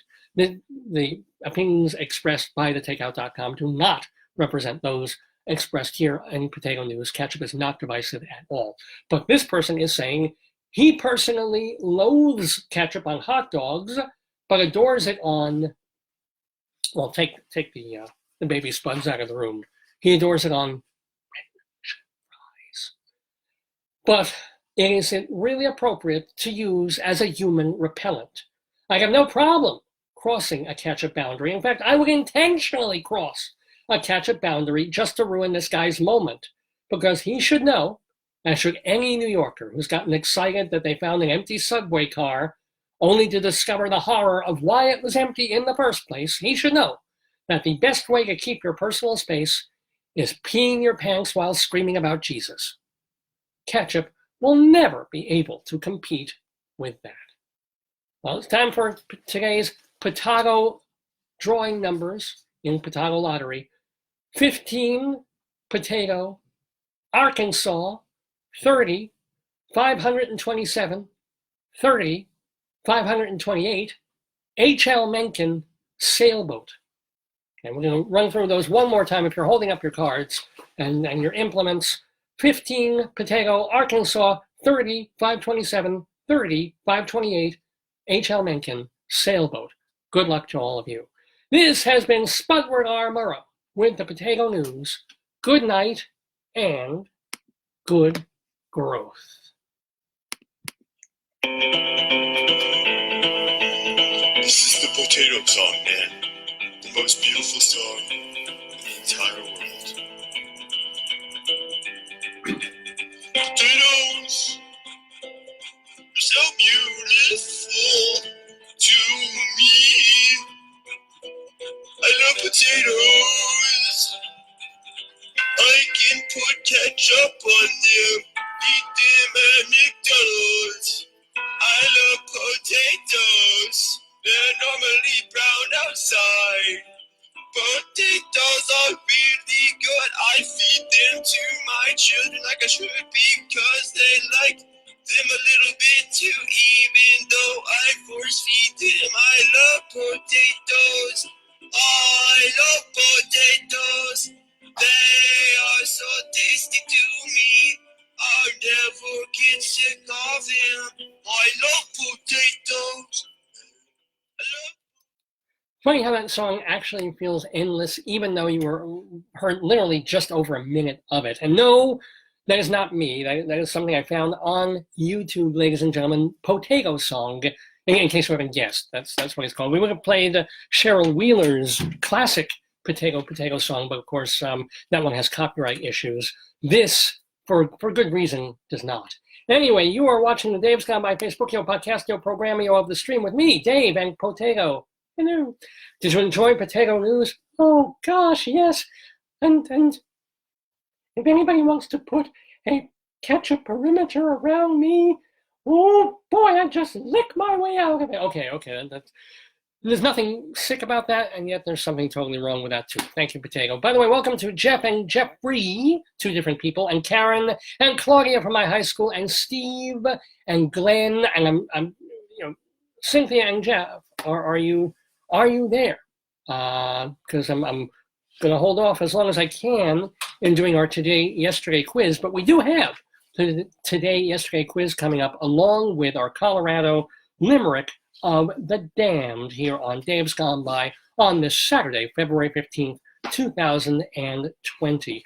Before we move further, I do want to thank our fine friends at Hewlett Minuteman Press, the copy kings of Broadway in Hewlett, Long Island. They are, they've been running that franchise of Minuteman since 1977, I think. The Toron family, Miles and Carlene, took that franchise and they've stayed there all these years. Now, Miles passed away a couple of years ago, but Carlene and her kids are running it. They're great people. They do fine quality work. I was using them long before I started doing this program. I was using them when I was out in Colorado and still having them do jobs for me. And I know they're sponsors, so I get a deal. But you get a deal too, because if you mention Dave's Gone By, you get 10% off any job, big or small. So you could come in with a single-sided sheet of paper, black and white copy, double-sided black and white copy, double-sided color copies, laminated copies, giant booklets or books or bound volumes or spiral-bound things. Or they're also known, of course, for business cards, wedding invitations, holiday cards. Let's see, a little early for Passover and Easter, but you might want to start thinking about it. All of these things Hewlett Minuteman Press does. And of course, their other big business these days over the past couple of years has moved a bit from copying and printing and binding to also putting logos and silk screening things on garments and uniforms and things like this. So if you want to promote yourself or your business, they can put that logo on everything from a calendar to a pen and pencil set to perhaps even a potato to any kind of uniform or something that you're wearing. Hewlett Minuteman Press. They are the copy kings. So give them a call, 516-569-5577, area code 516-569-5577. Tell them Dave sent you. You get 10% off. Hewlett Minuteman, they are the copy kings. Well, I do feel king of the world, even as the world crumbles around me in the Daverhood, as I do this program every Saturday from 9 until noon or thereabouts, called Dave's Gone By. So Cynthia and Jeff, I don't see you yet. Sometimes they tune in a little closer to 11. What I can do then is make room for a crustacean after my own heart. Yeah, time for a little bit of story time, ladies and gentlemen. You can bring in the kids. You'll take them away when it's time for the limerick. But it's time for a bit of story time with a grumpy lobster. Gotta play the theme music. Shall I tell the, well, I'll do the abridged version of how Storytime came to be. Was in a gas station having the Subaru fixed, found a children's book that was kind of odd, ended up reading it week by week on the air, had a great time with it, and now almost every week we read some kind of story or part of a story here in the Daverhood. See, I told you I could tell it quickly. Story time. Tell me a story, tell me a story, tell me a story. Remember what you said. You promised me, you said you would. You gotta give in, so I'll be good. Tell me a story, then I'll go to bed.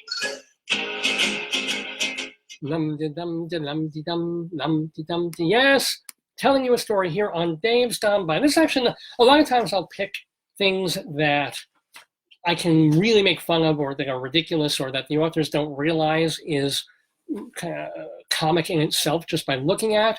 I don't think this will have that kind of irony. I think this will just be a cute book to share with you.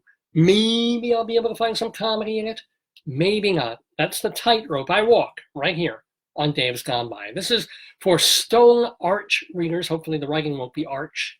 The Grumpy Lobster.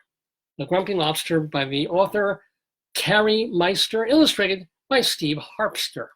So let us go and get into the Grumpy. Oh, by the way, there's a note for parents and caregivers. So if you're reading this to a 95-year-old, Stone Arch readers are designed to provide enjoyable reading experiences, as well as opportunities to develop vocabulary, that's words, literacy skills, that's words, and comprehension. There's also words, kind of redundant there. Here are a few ways to support your beginning reader. Talk with your child about ideas addressed in the story. Discuss the illustrations, mention the characters, where they are and what they're doing, and read with expression, pointing to each word. You may want to read the whole story through and then revisit parts of the story to ensure that meanings of words or phrases are understood. You may want to buy 10 copies of this book, cut them up and do a word salad so that the child remembers the word both in and out of context. I'm not actually reading that, I'm making that up. Talk about why the character did what he or she did and what your child would do in that situation. Help your child connect with characters and events in the story. But remember, most of all, reading with your child should be fun, not forced. Each moment spent reading with your child is a priceless investment in his or her literacy life. That is from Gail Saunders Smith. And I think we read that same exact précis to another book in this series from Stone Arch. I hope you didn't read this one. Here's the grumpy. Look, he's so mad, he actually tore the page. Look at this. This lobster took his claw and did that. Shame. Shame on you, lobster. Now, let's hear some fun facts about Arno the lobster. He doesn't seem grumpy here. Here he seems just fine. What are some lobster facts that you should know? First of all, Divine played one in a movie. No, lobsters come in lots of colors, including blue, yellow, greenish brown, and gray. No matter what color they are, they turn red when they're cooked. Well, no wonder he's grumpy. If that would be the first thing you know about a lobster, is that when he's horribly tortured and destroyed, he turns red. Lobster blood is clear, because that makes it a lot easier to eat. If a lobster loses a leg, claw, or antenna, it can grow a claw? Wow. Okay, that's interesting to me. Today, lobster is considered a fancy food, but in colonial times, it was a low-quality food served only to children, servants, and prisoners. Go figure. It's like, remember when tilapia used to just be like bottom-feed fish? And then they gave it this Italian tilapia name, and now it's like, ooh, tilapia. Anyway, Arno, even though he's smiling here, Arno was always grumpy. Look at that. Oh, he mad. Oh, he mad. And he's talking. This is actually very cute. Notice his breakfast. It is your classic lobster breakfast of toast with butter, a nice bit of orange juice with lemon peel, and squid. Because, and seems to be talking to his breakfast. And that word, I'm holding this book very carefully. That word is yuck. It is not what you think. Get your minds out of the gutter, just in case you're not wearing your glasses. Arno was always grumpy. He was grumpy when he woke up. Squid for breakfast again, he said. Yuck. See, I told you that was the word, yuck. Arno was grumpy at school. Same dull stuff, he said. Well, when will we learn something interesting? Well, if you're at the University of Northern Colorado, never. Let's see. Arno was even grumpy at his own birthday party. Oh, that's sad. That's sad. Another year older, and deeper in debt. St. Peter, why should I celebrate that? See, Arno just being grumpy even on, and I don't think Lobster's lived that many years, so he's kind of wasting a year by being so grumpy on his birthday. At the spelling bee, Arno won first place, but even that didn't make him happy. Good job, said his teacher. Here's your prize. A shell? Asked Arno. A shell is my prize? He snapped his claw in disgust. You should give better prizes, he said. Wow, okay. I'm not sure. I have done that too, by the way. I've been given things when I was a child and kind of looked askance, not realizing that a person went to a lot of trouble and effort to try and think of something to give me out of their own pocket and out of their own heart. And I'm thinking like, But anyway, Arno's friends tried to make him feel better. Cheer up, said Nicky the crab. It's a great day. What's so great about it? Arnie replied. You gave me crabs. No, she is a crab. Try to look on the bright side, said Lars the clam. Lars the clam. I don't know why I found that funny, but Lars the clam. There is no bright side, Arno answered. We live on the dark ocean floor.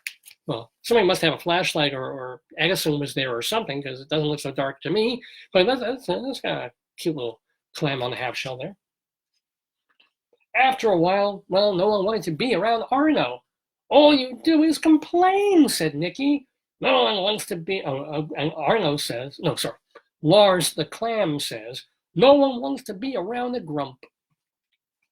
So what will happen to Arno the lobster? Arno swished his fan-like tail, I guess there's some gay subtext to the book too, and pushed himself backward. Fine, I don't need any friends, said Arno. He hid in a cave. More gay subtext. While he hid in the cave, Arno could hear his friends having a great time. They raced and played games. They went midnight hunting. No one missed Arno or his grumpiness. Now, I always wonder where children's book writers get their ideas and their thoughts, and it's like this idea of midnight hunting. It's bottom of the ocean floor. It's always midnight. What could that possibly be? I don't think it's ever explained. But anyway, a little bit more of oh, we got a heart, I think, for the book. Thank you, Steve. Steve gave us a little thumbs up heart for this. After a few hours, Arno was lonely. He wanted his friends back. And concerning the context, he wanted his friends bareback. Nobody likes me, he said, but a starfish heard him. Why not? Asked the starfish. They say I'm a grump, said Arno. Well, said the starfish, are you? But before Arno answered, the starfish scooted off and Arno was alone again. Naturally. So now Arno is realizing the cost of that attitude. Arno poked out of his hole. No, that's a heterosexual reference. He slowly climbed out of the cave. Arno stuck his legs into the sand and he sighed. He knew the answer to the starfish's question. And in case you've already forgotten the starfish's question, saying, are you a grump? I wonder how this story is going to play out. Yes, he said, I've been a grump, a big snapping grump. I guess that's bad language for a book like this. A big snapping grump. I mean, if you've ever had a girl with a snapping grump, you know how fun that can be. But not anymore. Then he smiled. If I want my friends back, I need to change my attitude. Do you think he will? Do you think he's going to learn his lesson? We're going to tell you as soon as I remind you that it's 11 o'clock in Eastern Time in the Daverhood, and you are watching and listening to the Dave's Gone By Facebook podcast Programmio of the stream with me, Dave Lefkowitz. We're here every Saturday from 9 until noon or thereabouts. This is our 733rd edition of the program. You can find almost every single one of the old ones, whether the recent ones on video or all the old ones as just audio files at davesgoneby.com. davesgoneby.com. That's also, we have a separate archive of all the guests that we've had on the show and the songs and skits that we've done. Hours and thousands of hours, literally, of entertainment at davesgoneby.com. You can also use this Facebook page Dave's Gone By as a resource, because all our recent archives from the past 2 years or so are here as well. Maybe it's 3 years now, wow. Plus, we archive our audio at castbox.fm as podcasts, and our audio and video at archive.org, archive.org at the special Dave's Gone By page. You can find us all over the interwebs, Dave's Gone By. Well, we're in the midst of a cliffhanger, aren't we? Because, oh, the grumpy lobster, he don't want to be grumpy no more. He wants to get his friends back. He wants to have a happier life. So he says he has to change his attitude. Arno called to his friends. What are you playing? You know, with a big smile, he asked. Cat? Oh, he's not smiling. He's trying to be real humble there. You know, he's still in that servile lobster position. What are you playing? Catch, said Nicky. Can I play? Are you sure you want to play? Asked Nicky. Yes, said Arno. I'm sorry I've been such a grump. With that big old lobster tooth face. Arno, well, this is such a quick turnaround when you have only about 250 words in the entire book. Arno played with his friends for the rest of the day, and they all had a great time. Thanks, guys, said Arno. This was the best day ever. Yeah. And then let's see what happens. Is there more? Oh, there's more. There's more. The next morning, Arno woke up grumpy again, and he was about to complain about breakfast. But then he remembered the starfish. If anybody has cause to complain, that squid that Arno is about to eat, I think that squid has worse problems than Arno ever could. So Arno remembered the starfish and said, "Squid sounds tasty." The end. Well, children, what did we learn from reading about the grumpy lobster? Not so sure. I mean, I think we learned to kind of be content with what we have, even though we're incredibly bored, which is sort of the opposite. It's funny, when you're 4 years old, this is the story you need to be told. When you're 40 years old, the story you need to be told is from Grand Horizons, where you have to change things up, where you die, emotionally and spiritually, intellectually. So, but this is encouraging the spiritual, emotional death. This is saying, get used to what you have, even if you have it day after day after day, because if you find the good in it, it's not so bad. You can hopefully figure out a way to enjoy it. I assume that is the lesson. The only real good lesson I can take from this is life's short. If you want to have squid for breakfast, go right ahead. It may not go with your orange juice. I would switch that out maybe for prune or for crabapple or something like that. The toast you can keep, toast points even.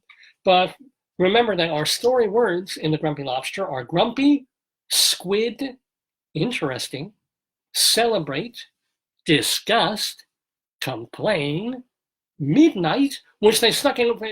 Was that the most ridiculous way to sneak in a word out of nowhere in this book? They have midnight hunting as part of their part. They didn't even show it. They didn't show what they were hunting for or what that even meant. But I guess they needed to put in another word with a lot of letters in it. So they have midnight and attitude.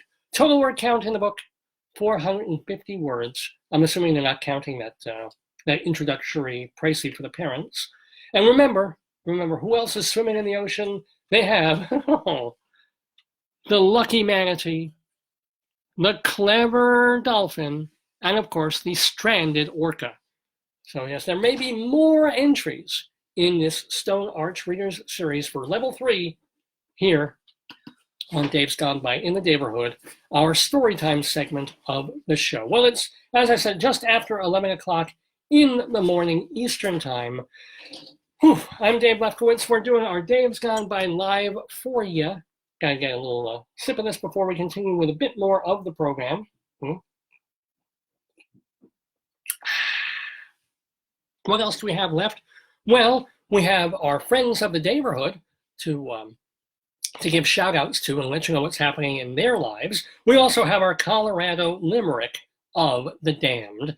And we have our Today Yesterday quiz. So Cynthia and Jeff, I still haven't seen you guys sign in.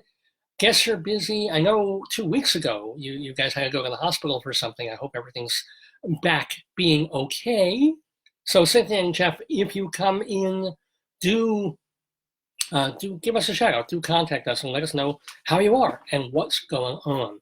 But right now, yeah, let's do our friends of the Daverhood. Even though we don't have any guests on the show today, we do have, or have had, hundreds of special visitors to the Daverhood. And we're going to have a few more. As a matter of fact, next week, we should be having Scott Siegel in the Daverhood. This is a guy who is a science fiction writer with his wife, Barbara. He's also written tons of material about the theater, including lots and lots of theater reviews over the years. But he's found this whole other career in the past decade or two, where he puts together reviews and reviews, not theater reviews like critiques, but theater revues of Broadway level people, sometimes Tony nominated, Tony winning Broadway stars and other up and coming singers, puts them together and does Broadway by the year. Now this is, and I went to see this at Town Hall a few months ago. He does it a couple of times a year where he'll have a theme for the evening. And the theme will be, he'll pick 2 years in Broadway theater history. It might be 1961 and 1947, let's say. And he will tell a bit about the Broadway shows that opened and played those years on Broadway. He'll give some information about the cast, tidbits and trivia about the shows, while these performers will come on and do a song or two from those shows. So it's a history lesson, but of course also it's high-level entertainment. So Scott Siegel's been doing this for a bunch of years. We've been trying to get him on Dave's Gone By for a bunch of years, and next Saturday it looks like it's going to happen. So yay, bring it right here next Saturday for a new Dave's Gone By with Scott Siegel. And then we have one or two other really special folks that we're hoping to get on the show in the weeks ahead. But before then, we're also very, very proud of the people who've been on the program in months and years prior. We call them the friends of the Daverhood because we like to think of them as friends, as family. And I'm vamping because I can't find a page or pages with that material on it. I'm going to have to do it from, where is it? Huh. Oh, well, I'm sorry about that. I'm going to have to do this right from the screen here. So let me get the music playing, and we'll do our Friends of the Daverhood segment.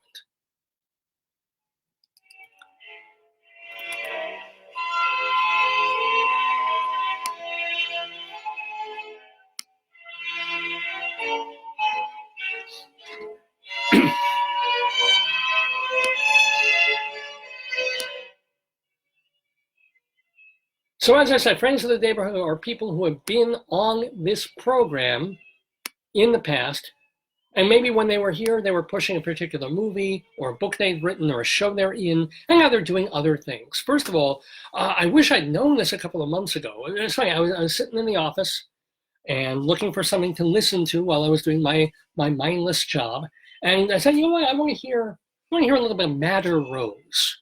The rock band, the band that does Car Song and Panic On, and David Cote, Billy Cote was a guest on this program a year or two ago, and he sometimes pops up as a listener as well. And I said, okay, I want to hear Car Song, I want to hear a couple of other tunes by Madder Rose, so I go on Spotify, and that is how I'm alerted to the fact that in September, this past September, Madder Rose put out a new album after about 20 years. Because they went off to do kind of solo projects, and Billy has a day job, but he's also doing other music and solo albums, and Mary's doing other stuff. And what do you know? Madder Rose, back together. They put out an album fall of last year. They're working on some new music again. I wrote to Billy, and I said, Billy, you got to tell me, because he's a friend of the Daverhood now, so I feel like I know him. I said, this is news. I would have... Well, I mentioned this back in September when the album came out. And he said, I'm sorry, I was obviously too busy and busy learning media in other ways. But I'm telling you all now that Madder Rose is back and they sound as good as ever. I heard, I ended up not having time to really listen to the album yesterday, but I heard the first song and it sounds great. So the new Matter Rose album, that's only half a year old, is called To Be Beautiful. To Be Beautiful. Look for it on Spotify and Amazon and other places where you hear your good music. And hooray for Matter Rose back together with our friend of the neighborhood, Billy Cote. Wish I didn't have to announce this, but wishing a refuah shlema, which is Hebrew for a full and healthy recovery, to our actress friend of the neighborhood, Rebecca Luker. She announced this past week that she has been diagnosed with ALS, Lou Gehrig's disease. So she's getting treatment for it. She has terrific doctors. There is no known cure at this point, but she's managing it. Her husband is our other friend of the neighborhood, Danny Burston, another actor, and you can see him now in Moulin Rouge. So only our best wishes go out to Rebecca Luker and Danny Burston over this unfortunate news. Well, much happier thing to talk about. Today, you can go to Joe's Pub, which is connected to the Public Theater down at 425 Lafayette Street, and go there and see Barb Junger's cabaret show, Bob Brel and Me. She's made quite a name for herself in the cabaret world doing Bob Dylan songs and Jacques Brel songs. So it's going to be Bob Brel and Me from Barb Junger at Joe's Pub tonight.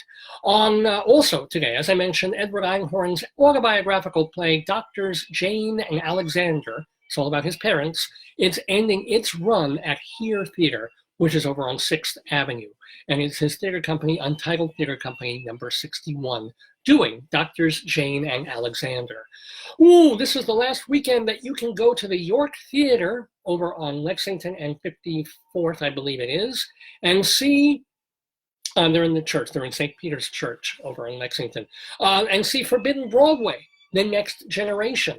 You heard what happened with this one. I told you what happened with this one. It played off-Broadway, had an okay run, but still more people wanted to see it. So the York Theater stepped in and said, hey, Gerard Alessandrini, who created Forbidden Broadway 38 years ago, bring it to our theater. We have a couple of weeks free.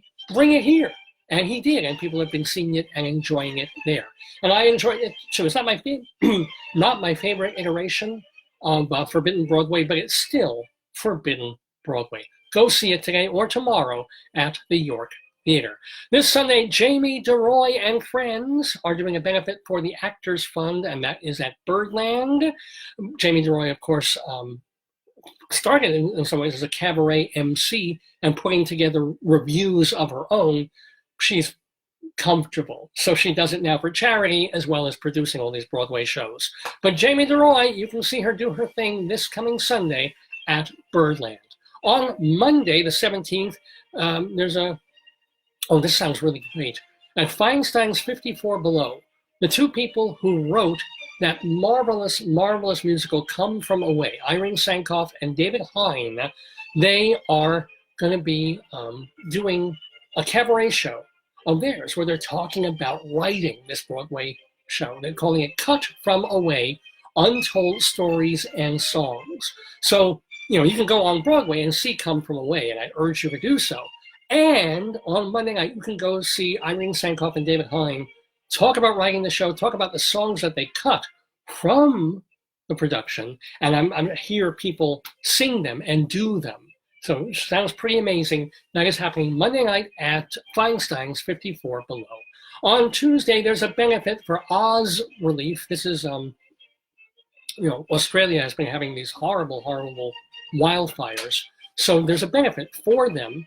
It's at Birdland on West 44th Street. Marilyn May will be performing. She is 90-something years old. She will be taking part in this benefit for Oz Relief. Jim Caruso, who runs Cast Party, is also taking part in all this. And I want to send out a personal thanks to Jim Caruso, too, because I had asked him a couple of questions about things these past week or so, and it was very helpful. I want to let you know that our New Year's friend, Brian Gary, is having his birthday bash at Don't Tell Mama this coming Tuesday, the 18th. So he does this every year. He goes to Don't Tell Mama, and he does a bit where he sings his songs, he has other people sing his songs, and wish him a big old happy birthday at Don't Tell Mama on Tuesday.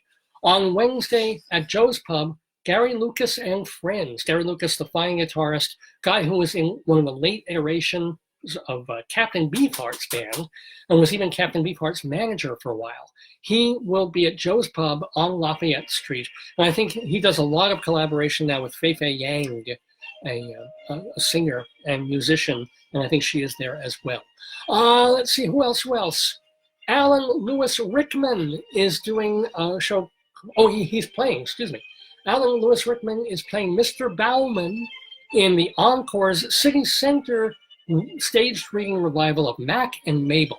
This may be the most underlooked and underappreciated and neglected Jerry Herman musical. Mac and Mabel, all about the romance and the difficult times between Mac Sennett of silent movie fame and early movie star Mabel Normand. And some of Jerry Herman's best composing, his best songs are in this show.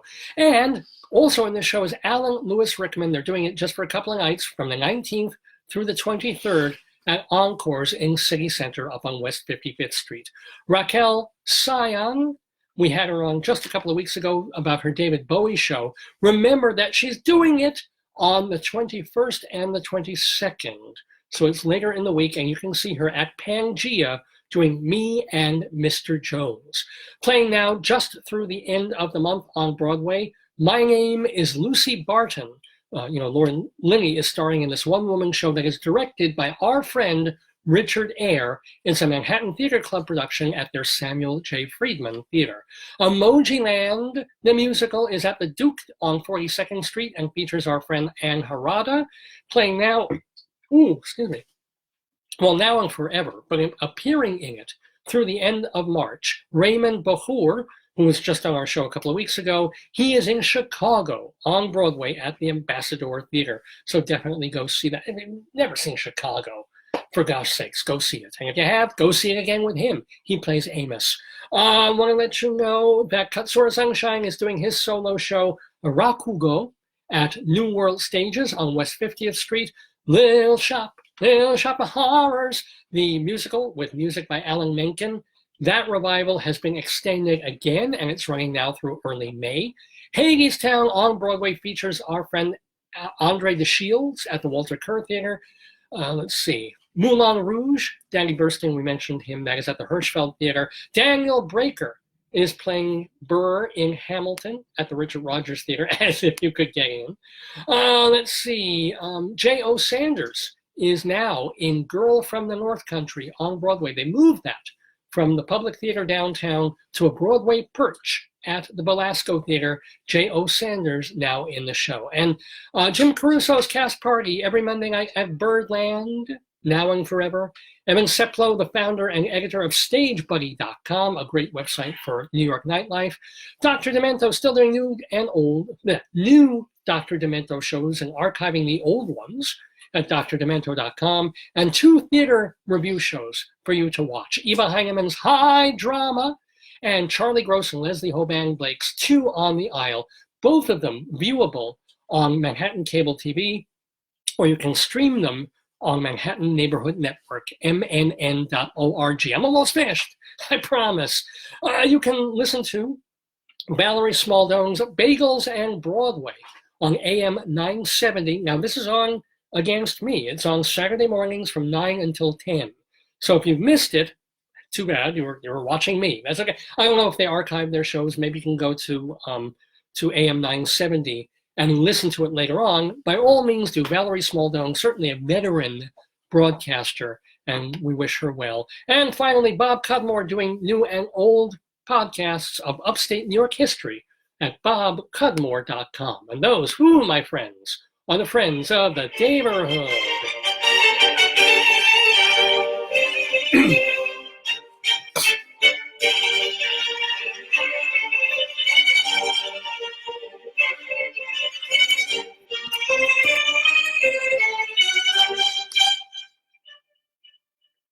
Bit of Mozart there. I know, a little bit high-toned. We're going to drag it way, way down before the end of the show, because we do have our Colorado Limerick of the Damned coming up for a place called Bent County, Colorado. Bent County, wherever that is. Well, we'll tell you, actually.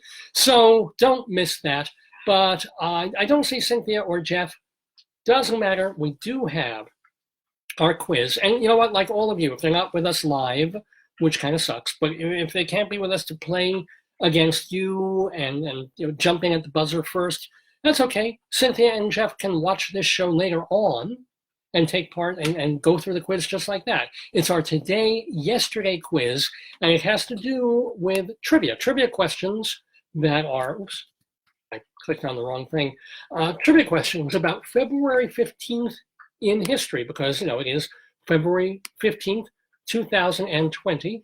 Oops, I hit that wrong. Oh, well. Now, there have been, well, thousands of February 15th, almost uncountable February 15th in history. What happened on those days? I'm going to give you some clues, and then your job, should you choose to accept it, is try and beat the timer, beat the buzzer. No fair wikiing, no fair binging or Googling. It's a trivia quiz, and I know there's an answer.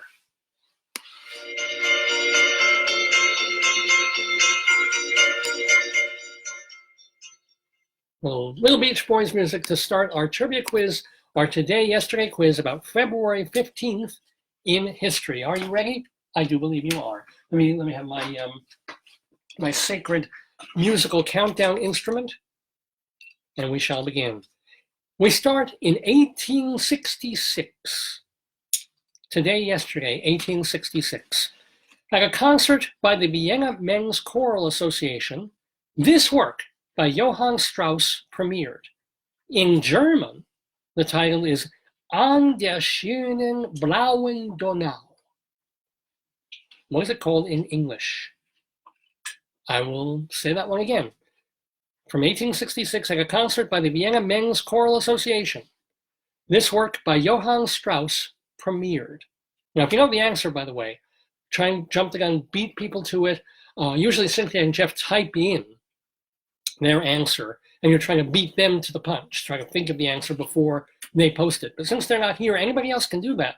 Feel free to type in, leave the message, and we'll see. And you can be the winner of absolutely nothing except bragging rights for these questions. So, today, yesterday, back in 1866, this Johann Strauss work premiered. In German, the title is An der schönen blauen Donau. What is it called in English? And I'll give you a couple of seconds before I tell you what it exactly is, because I know there's also a time delay, a time lag on this. But feel free.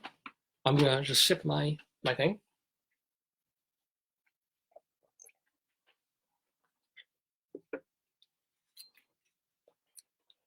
Not surprisingly, here's it's not really a clue because this should be obvious that it is a waltz.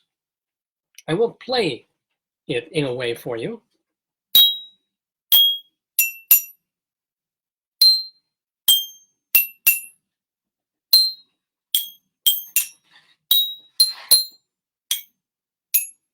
Yeah, I am the next Lionel Hampton.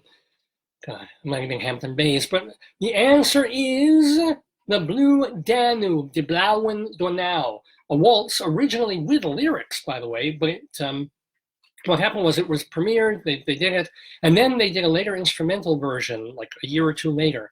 That debuted at the 1867 Paris World's Fair and was much more popular, and that made it the big hit that it was today, because it didn't really make a mark when they first did it a year or two earlier, and then suddenly the thing took off. But it is Strauss's Blue Danube, which was originally premiered today at a concert by the Vienna Men's Choral Association. All right, moving on to question number 2 of our today, yesterday quiz. We go to 1903, pardon me, 1903, today, yesterday. Morris and Rose Michtom. I hope I'm pronouncing their names correctly. Morris and Rose Michtom, a nice Jewish immigrant couple, owned a candy store in Bedford-Stuyvesant, where they also made toys at night. One of those toys became world famous, but they had to get the president's permission to sell it first. What was it?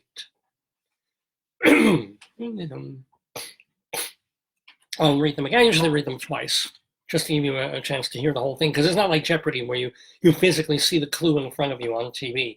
Morris and Rose Michtom, this nice Jewish immigrant couple, owned a candy store in Bed-Stuy. Well, Bed-Stuy was, I guess, kind of nice. They also, to supplement their income, made toys there at night. One of these toys took off, became world famous. But before they could sell it, they wanted to make sure, and they got the president's permission first. What was this toy?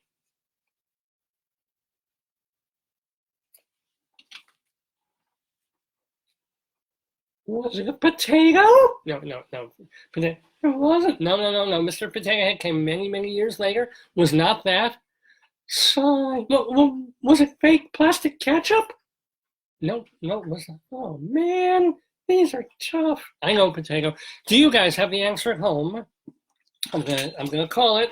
Here we go. Morris and Rose Michtom. They designed in their basement a cute, cuddly, stuffed toy bear. A bear that they named after President Teddy Roosevelt. And here's the deal. What happened was they wanted Roosevelt to give his approval. And what's kind of interesting is they were probably a little worried about it because the bear was based not on Roosevelt himself, but by a satirical cartoonist's drawing of a garrulous, big, cuddly Teddy Roosevelt. So anyway, that's what they designed in their store in Bed-Stuy. Anyway, moving on. I knew Barbie was made by Jewish people. I didn't realize teddy bears as well. Here we go, on to our next question in our yesterday quiz. Wow, that's a gravelly voice right there. Oh, I should have used this voice for the grumpy lobster. Here we go. Next question, 1927. A lot of actresses have it, whatever it is, but there was only one it girl, and she was the star of this 1927 romantic comedy film that was released today, February 15th, 1927. Name her. I should hold up this again.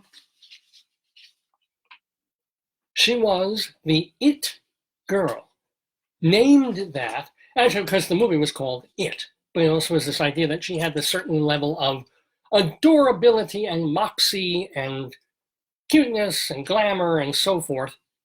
Everyone from people like Myrna Loy to Julia Roberts have had in the succeeding years. But who was it back in 1927 who starred in It? Actually, there's a sketch in that. There was this movie in 1927. Oh, really? What's the name of it? Yeah, the movie, It. Yes, what was the name of this movie that you're talking about? I'm telling you, It. Well, tell me what it is. Yes, exactly. We're going to tie a bow around this one. A Clara Bow, that was the name of the actress, who went, by the way, she had quite a year in 1927. She appeared with Gary Cooper in the film Wings, which was the first movie to win Best Picture Academy Award in a newly formed Oscars Academy Award celebration. So Clara Bow, the It Girl, this was her big debut. This is when it happened today in 1927. 1941, yesterday, recorded today for Victor Records. Victor Records. This New York transportational tune was composed and arranged by Billy Strayhorn, but it became the signature tune for the band leader and the pianist who actually plays on the record. Name him and the tune. Should have probably queued this up and found the performance of it. But anyway, I'll give you the question one more time. In 1941, Victor Records recorded this New York transportational tune. That is a big hint right there. It was composed and arranged by Billy Strayhorn, but it's really known as the biggest hit of this bandleader, conductor, and pianist. His name and the name of the song,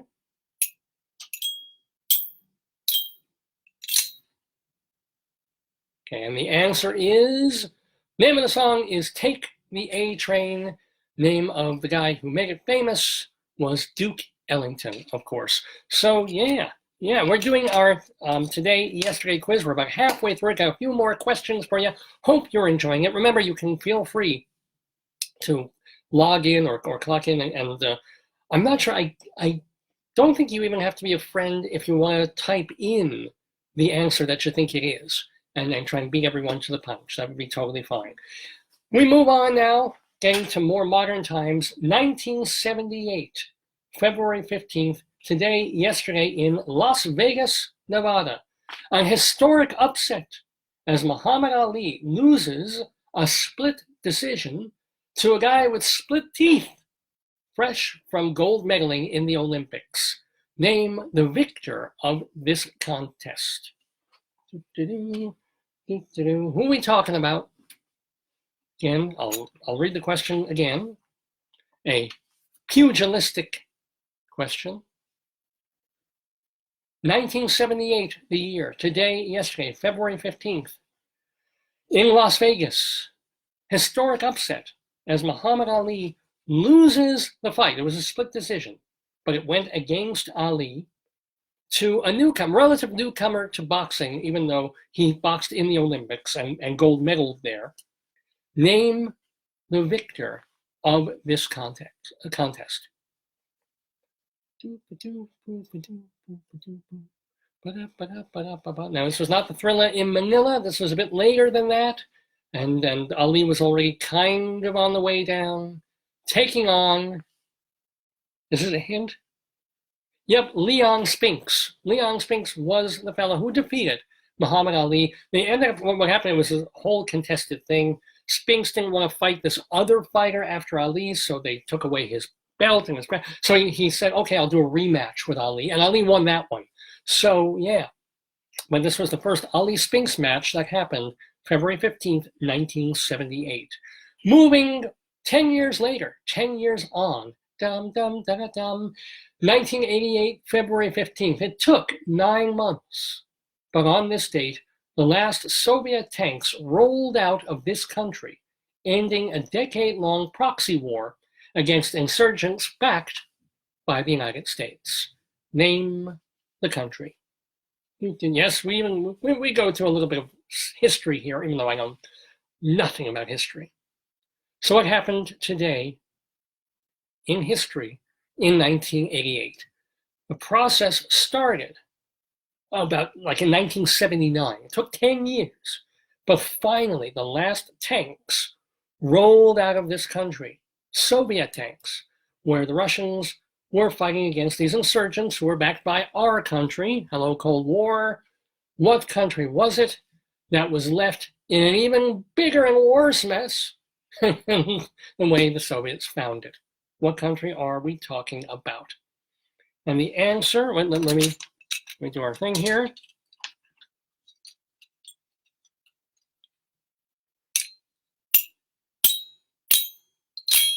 Actually, I should be playing a song by the Afghan Whigs, because it is Afghanistan. That was where it was this big Soviet-Afghani war that lasted and lasted and lasted. It took 10 months to do the war and 9 months to pull out of it. My gosh. No, there's a joke there. I'm not going to make it, ladies and gentlemen. We're saving our dirty stuff for our Colorado Limerick of the Damned. We have a couple more questions in our yesterday quiz. February 15th, 1992. It was a bad day for this Wisconsin native who was sentenced to 15 life sentences on this date. His crimes? Well, murdering 17 people, having sex with the corpses, dismembering them, and occasionally eating them. Who is the guilty party? And who, by the way, one of the reasons he was sentenced to all this was he was found legally sane. And so who are we talking about? This was in 1992. This native of Wisconsin was in the courtroom and got handed down almost the worst possible sentence, because there's one person I guess they couldn't prove guilt for, but the other 15 they proved, and it turned out there were 17 in all who did some bad things to people, including taking corpses, having sex with corpses, dismembering corpses, and sometimes having them for dinner. Who was the guilty party? Who, in legal terminology, was actually sane?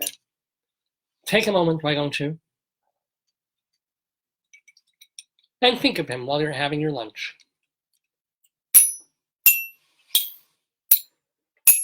And the answer is Jeffrey Dahmer, of course. And Jeffrey Dahmer lived only 2 more years after that. He was jumped and murdered in prison in 1994. We'll never know the reason why. We'll never know what motivated, he didn't like Mondays, whatever the reason was. But anyway, Jeffrey Dahmer sentenced to 15 life imprisonments. I don't know if they were consecutive or just, doesn't really matter. But anyway, on this date in 1992. Well, 4 years later, I can't believe it was this long ago, but in 1996, on this date, MASH fans who had bid a tearful farewell to Lieutenant Colonel Henry Blake back in 1975, now they had to say goodbye to the actor who played him. After battling cancer, this actor died of a heart attack today at the age of only 68. Who are we talking about? Let's play some sad music here. And it wasn't a suicide, but we'll do the MASH theme.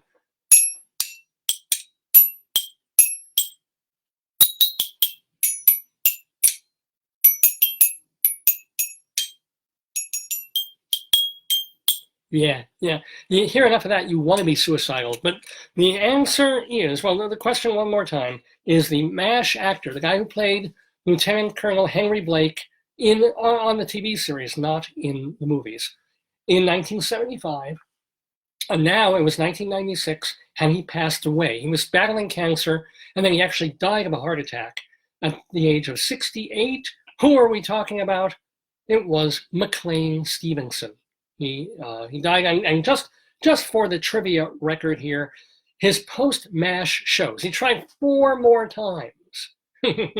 What happened was, according to Wiki, the reason he left MASH after only 1 or maybe 2 seasons, which was cataclysmic for the show, it was this big surprise hit show for Larry Gelbart and Alan Alda and all these people, and then suddenly the star wants to leave. He was getting a bunch of offers, and apparently he wasn't getting along with the production company that was making MASH. It wasn't, I think, internal squabbles or anything like that, as far as Wiki wants to tell it. But then he went off and said, okay, he's getting tons of offers from TV because he was starring in this hit show. Nothing clicked after that. I mean, he did, roles in other shows and guest appearance things, but he had 4 sitcoms that he tried. There was the McLean Stevenson Show. In the beginning, does anybody remember that? Hello, Larry. That one I sort of remember. And Condo. Anyway, none of them clicked the way MASH did. But it was McLean Stevenson who passed away on this date back in 1996. Well, we have time now for one more trivia question here on Dave's Gone By in our Today, Yesterday quiz. How you doing? We have just you're keeping count, and I know some of you are. There will be 9 questions in all, so this one might be the tiebreaker if you're been 4 and 4. See how you do. Going back to only 9 years ago, February 15th, 2011. Today, yesterday, President Obama awarded this author the Presidential Medal of Freedom for her autobiographical books, among them Gather Together in My Name, The Heart of a Woman, and A Song Flung Up to Heaven. Name this author. Okay.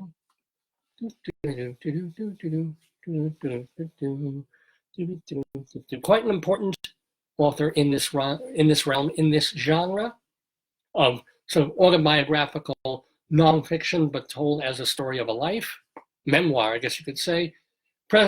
On this date in 2011, this writer got the Presidential Medal of Freedom from President Obama. Among her books, Gather Together in My Name, The Heart of a Woman, and A Song Flung Up to Heaven. Name her. I don't want to give away her most famous book, the first one, the one that tells of her very, very difficult life from being born to age 17 in tremendous poverty and also dealing with sexual abuse. We are, of course, talking about Maya Angelou. Maya Angelou on this date, the late Maya Angelou, received the Medal of Freedom from President Obama, I won't say mostly, but especially for that very first book of hers. You remember the title of that one, little extra trivia bonus. It was, of course, beep, beep. Oh, you can do it, Potato. Chim, chimney, chim, chimney, chim, chim, chaloo, beep, beep, beep, beep. Yes, I know why the caged bird sings. This is visual, ladies and gentlemen. This is the budget we have for this show. I know why the caged bird sings. And Maya Angelou, the final answer of our Today Yesterday quiz for Saturday, February 15th, 2020. Here on the Dave's Gone By Facebookio, Podcastio, Programmio of the stream with me, Dave Lefkowitz. This is about 20 minutes to 12. We're almost done with the program, but how could I end the show without, of course, paying tribute to where my wife and I lived for a whole bunch of years, for the past few years, in Colorado, beautiful Colorado. We lived in a place called Greeley, and for no particular reason, a couple of years ago, I just got it into my head, hey, there's a couple of sort of funny Colorado names or towns and cities and municipalities in Colorado with names that are either kind of cute in themselves or I might be able to rhyme funny in a quick poem. So I dashed off a couple of limericks that were, as limericks tend to be, amusing-ish and rude especially. Well, I couldn't stop myself. It was kind of autodidactic there. And I started writing more and more and more of these poems. And we've begun to call them Colorado Limericks of the Damned. And we do one every week here on Dave's Gone By. Oh, that's kind of find the music for that.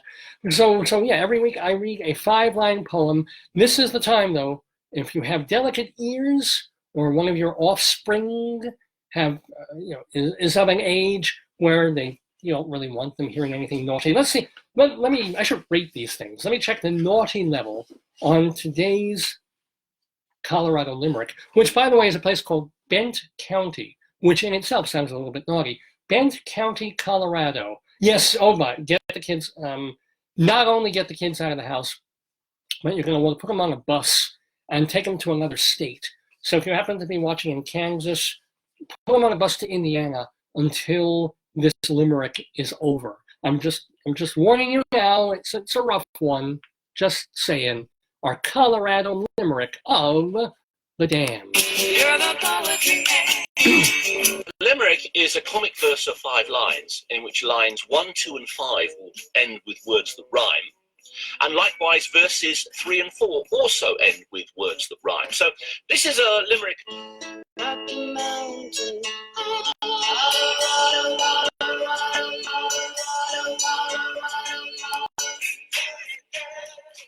Yeah, just doing some mouth and jaw exercises to keep my face limber for this very important Colorado Limerick of the Damned. Let me tell you a little bit about Bent County, Colorado.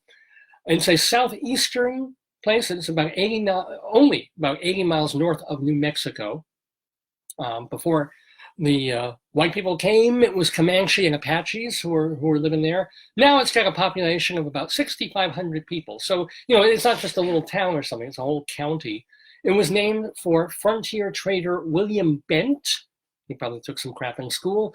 Topographically, can't find anything else about this county. It ranges from places where it is almost a mile high in terms of its mountains and its height to canyons lower down. Years ago, Bent was subject to a lot of flooding. Like every 10 years, they have a terrible, ruinous flood until they brought in levees. I don't know why they couldn't have brought in Cohens and Lefkowitzes, but they brought in levees, and the levees have definitely helped when they get these big, giant dangerous rainstorms, and that has helped. For fun, in Bent County, they have the county fairgrounds. There's also a heritage center that, and this is kind of cool, Kit Carson, the famous fur trapper and outdoorsman and frontiersman, they got his artifacts. They were in the Kit Carson Museum, and they moved all that stuff to the Heritage Center there in Bent County, Colorado. They also have a Reservoir State Park, and I know you've been waiting for this, I know that as soon as I say this, you're going to start booking your tickets on JetBlue or Southwest or Delta or Lufthansa to go there, the Zebulon Montgomery Pike Expedition Trail. Such a fine trail, they actually leave in Zebulon Pike's middle name. The Zebulon Montgomery Pike Expedition Trail is in Bend. Don't get on the phone with Delta right this second. Oh, don't be calling Aeroflot now. Wait until the show's over. Wait until you hear the Limerick, and then you can get yourself a flight to Bent County, Colorado. As a county, it is both rural and fertile. Kind of sounds like Octomom. But anyway, Bent County is our Colorado Limerick of the damned. There was a young girl from Bent County who fucked a Canadian Mountie. When they'd kiss and pet, he'd get her so wet, she needed to mop up with Bounty. Yes, ladies and gentlemen, thank you very much. That was the Colorado Limerick of the damned. Be sure to send your comments and your complaints to davesgoneby@aol.com. davesgoneby@aol.com, because, you can also complain here by posting or sending your messages right on this Facebook page, Dave's Gone By. Plus, you can contact me through my Twitter feed, or you can at least follow me there, Radio Dave 2, Radio Dave, the number 2. These are all ways so that we can be a bit more interactive. I can know you're out there. You know I'm out here. In fact, hello to Claudia and Steve and Michael and Nathan. Oh my gosh, speaking of the university radio station that I was on for several years out in Colorado, Nathan was part and parcel of helping set that up. So welcome, Nathan, and I hope you're doing great. He's a dad now, and he's doing, I think, big things with photography, unless I'm mistaken. Well, say hi, Nathan, and let me know what you're doing. So anyway, welcome and thank you to all the folks who tuned in today, February 15th, 2020, for the 733rd episode of Dave's Gone By. We've been calling it PRES Release in honor of President's Day, President's Weekend, President's Week, however you want to call it, and the little sigh of relief that you get when you have that little breather in there, and I hope that you do. This is my weekly breather. This is my chance to kind of, relax and talk to you and get stuff off my chest and just dwell in the Daverhood and enjoy it here, as I hope you all have. I want to remind you that we will be back, good Lord willing, and the creeks don't rise, next week, next Saturday, February 22nd, with the 734th edition of Dave's Gone By, featuring, as we mentioned, Scott Siegel, the science fiction writer, the theater critic, and also the guy who is the producer, the putter-togetherer of Broadway by the Year, these concerts. And there's another one coming up, I believe, on February 24th. They tend to be done on Monday nights. So February 4th at Town Hall, right in Midtown Manhattan, you can go see. And, I'll tell you right now, speaking of Friends of the Daverhood, taking part in the next Broadway by the Year iteration, Tova Feldshuh. Yeah, speaking of Broadway people, speaking of great actresses, and speaking of someone who has been in the Daverhood and talked to both me and Rabbi Saul Solomon, Tova Feldshuh is going to be singing and being part of Broadway by the Year. This is all going to be happening on February 24th, Monday night. 2 days before that happens, we will have Scott Siegel in the Daverhood talking about what it took to put this show together. Because I remember, I probably told this story on the air, but I remember when he was first starting out and he was just a novelist and just a theater critic. And then my theater critic friends and I would come out of Broadway shows on press nights, And there he would be, and there his wife Barbara would be, and they would be handing out flyers and little postcards and things saying, hey, come to this. If you love theater, if you love musicals, if you love Broadway, why not celebrate the year 1964 in Broadway musicals, the year 1949 in Broadway? We're going to have singers who'll come out. It'll be a really nice event. You'll learn some things. It'll be educational too. And it'll be all about the year in musicals. It'll be, or that year, years ago, in musicals. And, you know, he didn't know if anybody would come to these things. And he probably had a hard time selling tickets for the first couple of ones. But then it built, and now he sells out. Town Hall has got something like 1,100 to 1,400 seats. It's the size of a Broadway theater. He does only one show, but it sells out now. And it's a huge thing in the Broadway and the cabaret community. So Scott Siegel will be talking to us about Broadway by the year and his life as a critic involved in theater, and also what it takes to write science fiction books, collaborating with his wife Barbara. Lots of stuff that Rabbi Saul Solomon will be asking Scott Siegel about, and that will be happening, knock wood, next Saturday, February 22nd, on this program, Dave's Gone By, with me, Dave Lefkowitz. Well, it is, we'll wrap a little early. It's about 10 minutes to noon Eastern time here in the Daverhood. I have been and remain Dave Lefkowitz. This has been and remains Dave's Gone By. I want to wish you a most happy President's Day, a most happy holiday weekend if you have 1 or 2 or all 3 days free. And why not also making a good week? You know, we're only, I think, 2 more weeks away from setting the clocks forward. Man, have you been enjoying that? Have you been coming out like I have, 5 o'clock in the afternoon from work, and suddenly you're looking around and it's beautiful out? I mean, it doesn't even feel anymore like late afternoon sun going down. If you come out right at 5, you still have the feeling that there's afternoon time to go, which is amazing. Now imagine how much better that's even going to feel on March. Well, I think it's the first weekend in March when we do the time change thing. So it's already starting, folks. And we are, as I said, this being the 15th, halfway, literal halfway point through, no, we're halfway through February, for sure. We're more than halfway through winter. We really, really are. And getting closer and closer to longer days in spring. So enjoy the holiday weekend. Enjoy the president of your choice. And if, you know, you're Stormy Daniels, you probably have. So I will hopefully see you all. And by the way, welcome to Cynthia and Jeff, and sorry you missed today, yesterday, and everything else. Go to davesgoneby.com in a day or two for the archives, or just scroll right down once the show is done. And Facebook should archive it as well. So you can play today, yesterday, quiz against yourselves. Try doing that and see how it goes. Anyway, I'm Dave Lefkowitz one more time, wishing you a fine week. And let's see, how we get out? Oh yeah, here's a little bit of Dave J with our outro music, which goes like this. Days gone by, days gone by, days gone by, days gone by, days gone by.